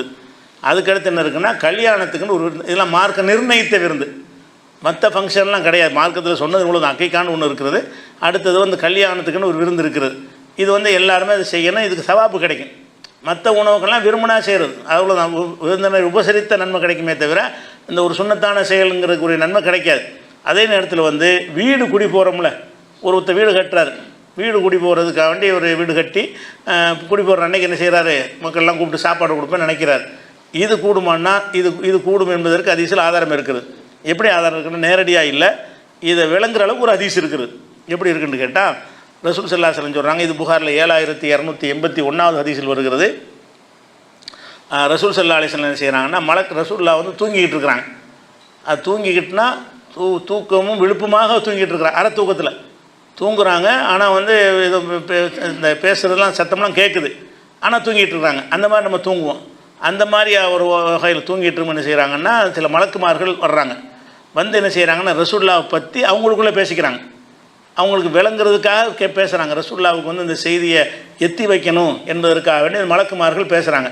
என்ன பேசுகிறாங்கன்னு கேட்டால், இன்னல் ஐன நாயிமத்தும், இவருடைய கண்கள் தான் தூங்குகிறது, ஒல் கல்பு யக்லான், உள்ளம் விழித்திருக்கிறது. நபிமார்களுடைய கண்கள் உறங்க, கல்பு தூங்காதுன்ற ஒரு கருத்தையும் சொல்கிறாங்க ரசூலுல்லாவுக்கு வழங்குற மாதிரி. அப்போ தூங்கிட்டு இருந்தால் கூட நம்ம பேசலாம், பேசுது அவங்களுக்கு விளங்கும், கல்பு வச்சு ஈர்ணிச்சிக்கிறேன் அப்படின்னு பேசிட்டு என்ன செய்கிறாங்கன்னு கேட்டால் ஒரு விஷயத்தை சொல்கிறாங்க. என்ன சொல்கிறாங்கன்னு கேட்டால், இந்த இறை தூதரை அல்லாஹ் வந்து இவர் அனுப்பியிருக்கிறான், இந்த முகமதை. அதாவது ரசூல்லா தூங்கிட்டு இருக்கும்போது மலக்குமார்கள் வந்து ரசூல்லாவுக்கு பற்றி பேசுகிறாங்க. எப்படி பேசுகிறாங்கன்னா, இவரை வந்து அல்லாஹ் வந்து தூதரை அனுப்பியிருக்கிறான், இவரை தூதரை அனுப்புறதுக்கு ஒரு அழகான உதாரணம் இருக்கிறது. என்ன உதாரணம் என்று கேட்டால், ஒரு மனிதன் என்ன செய்கிறான்னு கேட்டால், ஒரு வீட்டை கட்டுகிறான். ஒரு வீட்டை கட்டி என்ன செய்கிறான்னு கேட்டால், கட்டி முடித்த உடனே ஒரு விருந்தை ஏற்பாடு செய்கிறான். விருந்தை ஏற்பாடு செஞ்சு அந்த விருந்துக்கு அழைக்கிற ஒரு அழைப்பாளரை அனுப்பிவிட்டு எல்லாத்தையும் விருந்து கூட்டிட்டு வாங்கன்னு சொல்கிறான். அவர் அழைப்பை ஏற்று யாரெல்லாம் விருந்துக்கு வந்தாங்களோ அவங்களுக்கு விருந்து கிடைக்கும், யார் அழைப்பை ஏற்றுக்கொள்ளலையோ அவங்களுக்கு விருந்து கிடைக்காது. இந்த மாதிரியான ஒரு தகுதியில் தான் இவர் இருக்கிறாரு. அல்லாஹ் வந்து இஸ்லாம்ங்கிற ஒரு மார்க்கம்ங்கிற ஒரு கட்டடத்தை கட்டி அதில் வருவதற்கு மக்கள் அழைக்கிறதுக்கு இவர் அனுப்புகிறான். இவர் அழைப்பை ஏற்று வந்தாங்கன்னா அந்த சொர்க்கத்தை அடைவாங்க, இவருடைய அழைப்பை ஏற்றுக்கொள்ளனா அடைய மாட்டாங்க. ஒரு ஒரு ஒரு வீட்டை கட்டுற ஒரு முதலாளி என்ன செய்வான்னு கேட்டால், விருந்து ஏற்பாடு செஞ்சு கூப்பிடுவாங்கள்ல, அந்த வேலைக்கு ஒப்ப இவங்களுடைய வேலை இருக்குது. பேசிக்கிறாங்க, மலக்குமார்கள் பேசிக்கிறாங்க. ரசூலுல்லாவுடைய வேலை எப்படி இருக்குன்னு கேட்டால், ஒருத்தன் வீட்டு கட்டி விருந்து கொடுக்குறதுக்கு ஒரு ஆள் அனுப்புவான்ல, அந்த ஒரு ஆள் தான் ரசூலுல்லா. ஒரு ஆள் ரசூலுல்லா அனுப்பியிருக்கான். அல்லாஹ் விருந்து ஏற்பாடு பண்ணியிருக்கான், சொர்க்கங்கிற விருந்து. அதுக்கு என்ன செய்கிறான், கூப்பிட சொல்லி இவர் அனுப்பியிருக்கிறான். யார் ஒரு அழைப்பை ஏற்று போகிறீங்களோ சொர்க்கங்கிற விருந்து நீங்கள் அடைவீங்க, யார் அந்த அழைப்பை ஏற்றுக்கிறலையோ அந்த சொர்க்கம் உங்களுக்கு கிடைக்காது அப்படின்னு சொல்லி என்ன செய்கிறாங்கன்னா, இந்த இதுக்கு ஒப்ப இவருடைய நடைமுறை இருக்குதுன்னு சொல்லி மலக்குமார்கள் பேசிக்கிறாங்க. ரசூலுல்லா வந்து இதை கேட்டு ரசூலுல்லா தான் மக்களுக்கு சொல்கிறாங்க. மலக்குமார்கள் சொன்னது யாரும் கேட்டதில்லை. மலக்குமார்கள் ரசூலுல்லாவுக்கு விளங்குற மாதிரி சொல்கிறாங்க. ரசூலுல்லா தான் என்ன செய்கிறாங்க, நான் உறக்கத்தில் இருக்கும் பொழுது, உறக்கத்துக்கும் விழிப்புக்கும் மத்தியில் இருக்கும் பொழுது மலக்குமார்கள் என்னை பற்றி இப்படி பேசினார்கள்னு அறிவிச்சது ரசூலுல்லா தான். இல்லாட்டி மலக்கு பேசினா எனக்கு எப்படி தெரியும், எந்த சாப்பிக்கும் தெரியாத. மலக்கு வந்தாங்கன்னா ரசூலுல்லாவுக்கு தான் தெரியுமே தவிர நமக்கு தெரியாது. இப்போ ரசூலுல்லா தான் இந்த செய்தியை வந்து மலக்குகள் சொன்னதாக அறிவிக்கிறாங்க. அப்போ இதில் என்னென்னு கேட்டால், ரசூலுல்லாவுடைய இந்த பணியை எப்படி உதாரணம் காட்டுறாங்கன்னு கேட்டால், ஒரு மனிதன் வீடு கட்டுகிறான், வீடு கட்டுறதுக்குன்னு ஒரு விருந்தை ஏற்பாடு செய்கிறான், அதை சாப்பிட்றதுக்குன்னு ஒரு ஆள் அனுப்பி கூப்பிட விடுகிறானே, அந்த மாதிரி இவர் இருக்கிறாருன்னு சொன்னால், ஒரு ஹராமான ஒரு விஷயத்தை ரசூலுல்லாவுக்கு உதாரணம் காட்டுவாங்க, ஒரு நல்ல காரியத்தான உதாரணம் காட்டுவாங்க. இவருக்கு உதாரணம் காட்டும் பொழுது ஒரு ஒரு விருந்து ஏற்பாடு பண்ணி அழைக்கிற மாதிரி இவருடைய தன்மை இருக்குன்னு கேட்டால், அது ஒரு நல்ல செயலுக்கு தான் உதாரணம் காட்டுவாங்க, ஒரு கெட்ட செயல் உதாரணம் காட்ட மாட்டாங்க. ரசூலுல்லாவுடைய பணிக்கு உதாரணம் காட்டும்போது மார்க்கம் அனுமதித்த, மார்க்கம் அங்கீகரித்த ஒரு செயலுக்கு தான் உதாரணம் காட்டுவாங்க. அந்த மலக்குமார்கள் சொன்ன அந்த உதாரணத்தில் இருந்து நமக்கு என்ன விளங்குகிறது, ஒரு மனிதன் வீட்டை கட்டுகிறான், அது விருந்து ஏற்பாடு செய்கிறான், ஒரு ஆளை விட்டு அழைக்க செய்கிறான், அந்த மாதிரி தான் நபியுடைய பணி இருக்குதுன்னு சொன்னால், அதிலிருந்து நம்ம நேரடியாக இல்லாட்ட நம்ம மறைமுகமாக விளங்கலாம். வீடு கட்டினா விருந்து கொடுக்கலாம், வீடு கட்டினா என்ன செய்யலாம், விருந்து கொடுக்கலாம். அதுக்கு லிமிட்டு கிடையாது. ஏன்னா வீடு எல்லோரும் கட்ட மாட்டான். வீடு கட்டுறதுல வந்து இந்த கல்யாணத்தில் வர்ற மாதிரிலாம் போட்டிலாம் வராது. ஏன்னு கேட்டால், கல்யாணம் எல்லோரும் பண்ணக்கூடிய விஷயம். வீடு வசதிரவன் தான் பண்ணுவான். அவர் பங்களா கட்டினதுனால குடிசையில் உட்காந்துக்கிற விருந்து கொடுக்க செய்வான், அவனை அது பாதிக்குவேன். நம்ம வீடு கட்டும்போது நம்ம கொடுப்போம் நினைப்பான். அதனால வந்து என்ன செய்கிறாங்கன்னு கேட்டால், அந்த வீடு கட்டுறதுக்கு வந்து லிமிட்லாம் கிடையாது. நீங்கள் ஒரு பெரிய பங்களா கட்டுறீங்களா, பிரம்மாண்டமாக மக்களை எவ்வளோ தான் அழைங்க, அழைச்சி என்ன செய்யுங்க, ஒரு அழைப்பாளரை அனுப்பி எல்லாரையும் கூப்பிடுங்க, எல்லோரும் வாங்க விருந்துக்குன்னு அழைக்கிறாருன்னு சொல்லப்படுது. அதனால் வீடு குடி போகிறதுக்கு என்று என்ன செய்யலாம், விருந்து ஃபங்க்ஷன் எங்கள் வீட்டில் குடி போகிற காரணத்தினால் விருந்து ஏற்பாடு செஞ்சுருக்கிறோம், அனைவருந்து கலந்து கொள்ளுங்கன்னு பொது அழைப்பு கொடுக்கலாம், தனி அழைப்பு கொடுக்கலாம், எவ்வளோ இருக்குனாலும் கொடுக்கலாம். அதுக்கு ஒரு ஆடு 2 ஆடு அந்த கணக்கெலாம் கிடையாது. இது ஒரு இப்படி செய்வது மார்க்கம் அனுமதித்த ஒரு விருந்து. யாருக்கெல்லாம் வீடு கட்ட வசதி தந்திருக்கிறான்னு அது செய்யலாம். இது எங்கே வருதுன்னா, புகாரியில் இது வந்து 7281 ஹதீஸில் இருக்குது. இதிலிருந்து என்ன செய்யலான்னு கேட்டால், இந்த மாதிரி விருந்துகளும் உண்டு. வீடு கட்டினா விருந்து கொடுங்க. புதுசாக வீடு வாங்கினீங்கன்னா, வீடு கட்டினாலும் சரி, அல்லது பழைய வீட்டை புதுசாக வாங்கி புதுப்பிப்பீங்க, கட்டினா தானே என்ன இருக்குது, உடமையாகுதுல. பழைய வீட்டை கூட வாங்குவீங்க, வாங்கினா வீடு கட்டின மாதிரி தானே, உங்களுக்கு ஒரு வீடு சொந்தமாகுது, அதுக்கு விருந்து கொடுக்க நினைக்கிறீங்க, கொடுங்க, அதில் ஒன்றும் கிடையாது. அதை சொல்லியே கொடுக்கலாம். எங்கள் வீடு குடி போகிற காரணத்தினால் விருந்து ஏற்பாடு செய்கிறோன்னு அழைச்சால், இது என்ன இல்லாத உண்டாக்குறேன்னு கேட்கக்கூடாது, இருக்கிறதான் உண்டாக்கி இருக்கிறார். அது மார்க்கத்தில் உள்ளது தானே தவிர மார்க்கத்தில் இல்லாது கிடையாது. அந்த ஒரு விருந்து இருக்கிறது. இது எல்லாத்துலேயும் முக்கியமான விஷயம் என்னென்னு கேட்டால், அந்த விருந்துகளில் எல்லா விதமான விருந்துக்கும், அதாவது நீங்கள் கல்யாண விருந்தாலும் சரி, அக்கிகா விருந்தாக இருந்தாலும் சரி, நீங்கள் கொடுத்து விட்ற விருந்தாலும், எந்த ஒரு விஷயமாக இருந்தாலும் அதில் ஒரு பொதுவான ஒரு விஷயம் என்னென்னு கேட்டால், வீணாக்கக்கூடாது. விருந்தில் வந்து விரயம் பொருள்கள் நிறைய வீணாக போகுது. விருந்தில் என்ன செய்கிறாங்க, நிறைய வீணாக்கிடுறாங்க. கல்யாண விருந்துலலாம் நீங்கள் பார்த்தீங்கன்னு சொன்னால் 100 பேருக்கு அழைச்சி 50 பேருடைய சாப்பாடு குப்பத்தட்டில் கிடக்கும். அவ்வளவுக்கு பொருளை வந்து விரயம் பண்ணக்கூடிய ஒரு காட்சியை பார்க்குறோம். பயனற்று போகிறதுக்கு பார்த்தா விரயம், பயன் இல்லாமல் போயிடுச்சுன்னா அது விரயம்னு பேர். யாருக்கா பயனுள்ளதாக இருந்தால் விரயம் கிடையாது. 1,00,000 பேருக்கு சாப்பாடு கொடுத்தாலும் அது வீண் விரயம் கிடையாது. நீங்கள் வந்து 10 பேருக்கு சாப்பாடு கொடுத்துட்டு 10 பேர் சாப்பாடை குப்பையில் கொட்டினீங்கன்னா அது விரயம், அது வீணாக்குறீங்க. யாருக்கும் பயன் இல்லாமல் போகிறதுக்கு பேர் தான் விரயம்ங்கிறது. அது வீண் விரயம் இல்லாமல் விருந்து நடத்தக்கூடியவர்கள் வந்து என்ன செய்யணும், ஒவ்வொரு விருந்துலையும் நம்ம சமைக்கிறோம், இதில் எந்த ஒரு பைசா வீணாயிடக்கூடாது, யாருக்கு பத்தாமல் போயிடக்கூடாது, வீணாக போயிடக்கூடாது. அது வீணாக்குறது என்பது வந்து அல்லாஹ்வுக்கு பிடிக்காது. ஷைத்தானுடைய உடன்பிறப்புகள்ங்கிற அளவுக்கு அல்லாஹ் என்ன செய்யலாம், வீண் விரயம் பண்ணுறவங்கள அல்ல வர்ணிக்கிறான். வீணாக்குறதுங்கிறது அல்லாஹ் ஒரு பாக்கியம் தந்திருக்கிறான், ஒரு நேமத்தை அல்லாஹ் உங்களுக்கு ரிஸ்க்கு தந்திருக்கிறான். ஒவ்வொரு பருக்கையும் அது வந்து அல்லாஹ்வுடைய பாக்கியம். அப்படி இருக்கக்கூடிய நேரத்தில் நம்ம பாட்டுக்கு என்ன செய்கிறது, பெரும் அளவிலான உணவு கொண்டு போய் குப்பையில் கொட்டுறது என்பது வந்து அந்த அல்லாஹ் கொடுத்த ரிஸ்க்குக்கு செய்யக்கூடிய ஒரு மரியாதை கிடையாது. அப்போ அல்லாஹ் என்ன செய்வான், இவனுக்கு ஏன் கொடுக்கணும்னு நினச்சி வேறு மாதிரி கொடுத்துட்டா நம்ம பாதிக்கப்பட்டுருவோம். அல்லாஹ் என்ன செய்கிறான், இவன் இந்த ரிஸ்க்குடைய முக்கியத்துவம் வழங்காமல் இருக்கிறான், வீணாக்கிட்டு இருக்கிறான் அப்படின்னு சொல்லி நம்மளை வறுமையில் கூட ஆக்கிடலாம். அல்லாஹ் கோவப்பட்டானே என்ன செய்வான், அப்படின்னு செய்வான்ல. இதில் அல்லாஹ் கோவப்பட்டானே என்று சொன்னால் மறுமையிலையும் கேள்வி கேட்பான், துன்யாவிலையும் கேட்டானா என்ன ஆகுறது, நமக்கு அதில் பார்த்து நம்ம போயிடுவோம். அதனால் வீண் விரயம் பண்ணால் பார்த்துக்கிறேன். நம்ம ரசூலுல்லாஹ் என்ன செய்கிறாங்கன்னு கேட்டால் பொதுவாக சொல்கிறாங்க, அதாவது 3 விஷயத்தை நான் வந்து உங்களுக்கு வெறுக்கிறேன். 3 விஷயம் இருக்குது, அதை செய்யவே செய்யாதீங்கிறாங்க ரசூல் ஸல்லல்லாஹு அலைஹி வஸல்லம்.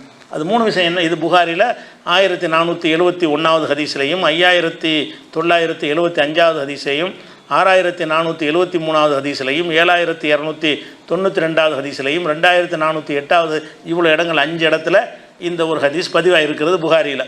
என்ன பதிவாக இருக்குன்னு கேட்டால், இன்னல்லாஹ கரிஹலக்கும் சலாதன், அல்லாஹ் வந்து உங்களிடத்தில் 3 விஷயத்தை வெறுக்கிறான். 3 காரியத்தை செஞ்சே விடாதீங்க, அல்லாஹ்வுக்கு பிடிக்கவே பிடிக்காது. அது என்ன 3 விஷயம்னு கேட்டால், கீழ வக்கால். 1வது கீழ வக்கால், அவன் சொன்னால் இவன் சொன்னாங்கிறது, இது மட்டும் கூடாது. எந்த ஆத்தன்றைக்கு எந்த சுனிதா மாதிரி பரப்பி விட்றாங்கல்ல, அந்த மாதிரி பரப்பி விட்டுறக்கூடாது.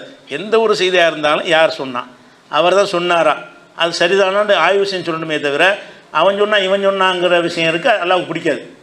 அவன்கிட்ட யாருன்னு தெரியாது, ஆமாம் அப்படி தான் சொல்லப்படுகிறது, அப்படி தான் கூறப்படுகிறன்னு என்ன வேணான்னு சொல்லிட்டு போயிடலாமே. வாய்க்கு வந்து சொல்லிட வேண்டியது, என்னப்பா ஆதாரம், அப்படி தான் கூறப்படுகிறது, இது ஒரு ஆதாரமா, கூறப்படுதுன்னு கூறினமே யார்கிட்ட கூறினா அப்படின்லாம் தெரிஞ்சால் தான் அந்த கூற்றை நம்ம எடுத்து சொல்லணும். அப்போ யார் சொன்னான்னு தெரியாமல், எப்போ சொன்னான்னு தெரியாமல் நம்ம அப்படி சொல்லப்படுது இப்படி சொல்லப்படுதுன்னு பேசுவது அல்லாஹ்வுக்கு பிடிக்கவே பிடிக்காது. ஆனால் இந்த நவீன காலத்தில் இந்த வாட்ஸ்அப் யுகத்தில் இதுதான், வாட்ஸ்அப்பில் நடக்கிற வேலையை தான் நடக்குது. வாட்ஸ்அப்பில் நடக்கிற பஞ்சாயத்து என்னது, எதாக இருந்தாலும் ஃபார்வர்டு தான், நம்ம பட்டன் அமைக்குன்னா போயிடும், அவ்வளோதான். நம்ம பரப்புறமே, எவன் சொன்ன இது ஆதாரம் இருக்குதா, எவனோ நமக்கு அனுப்புகிறான்.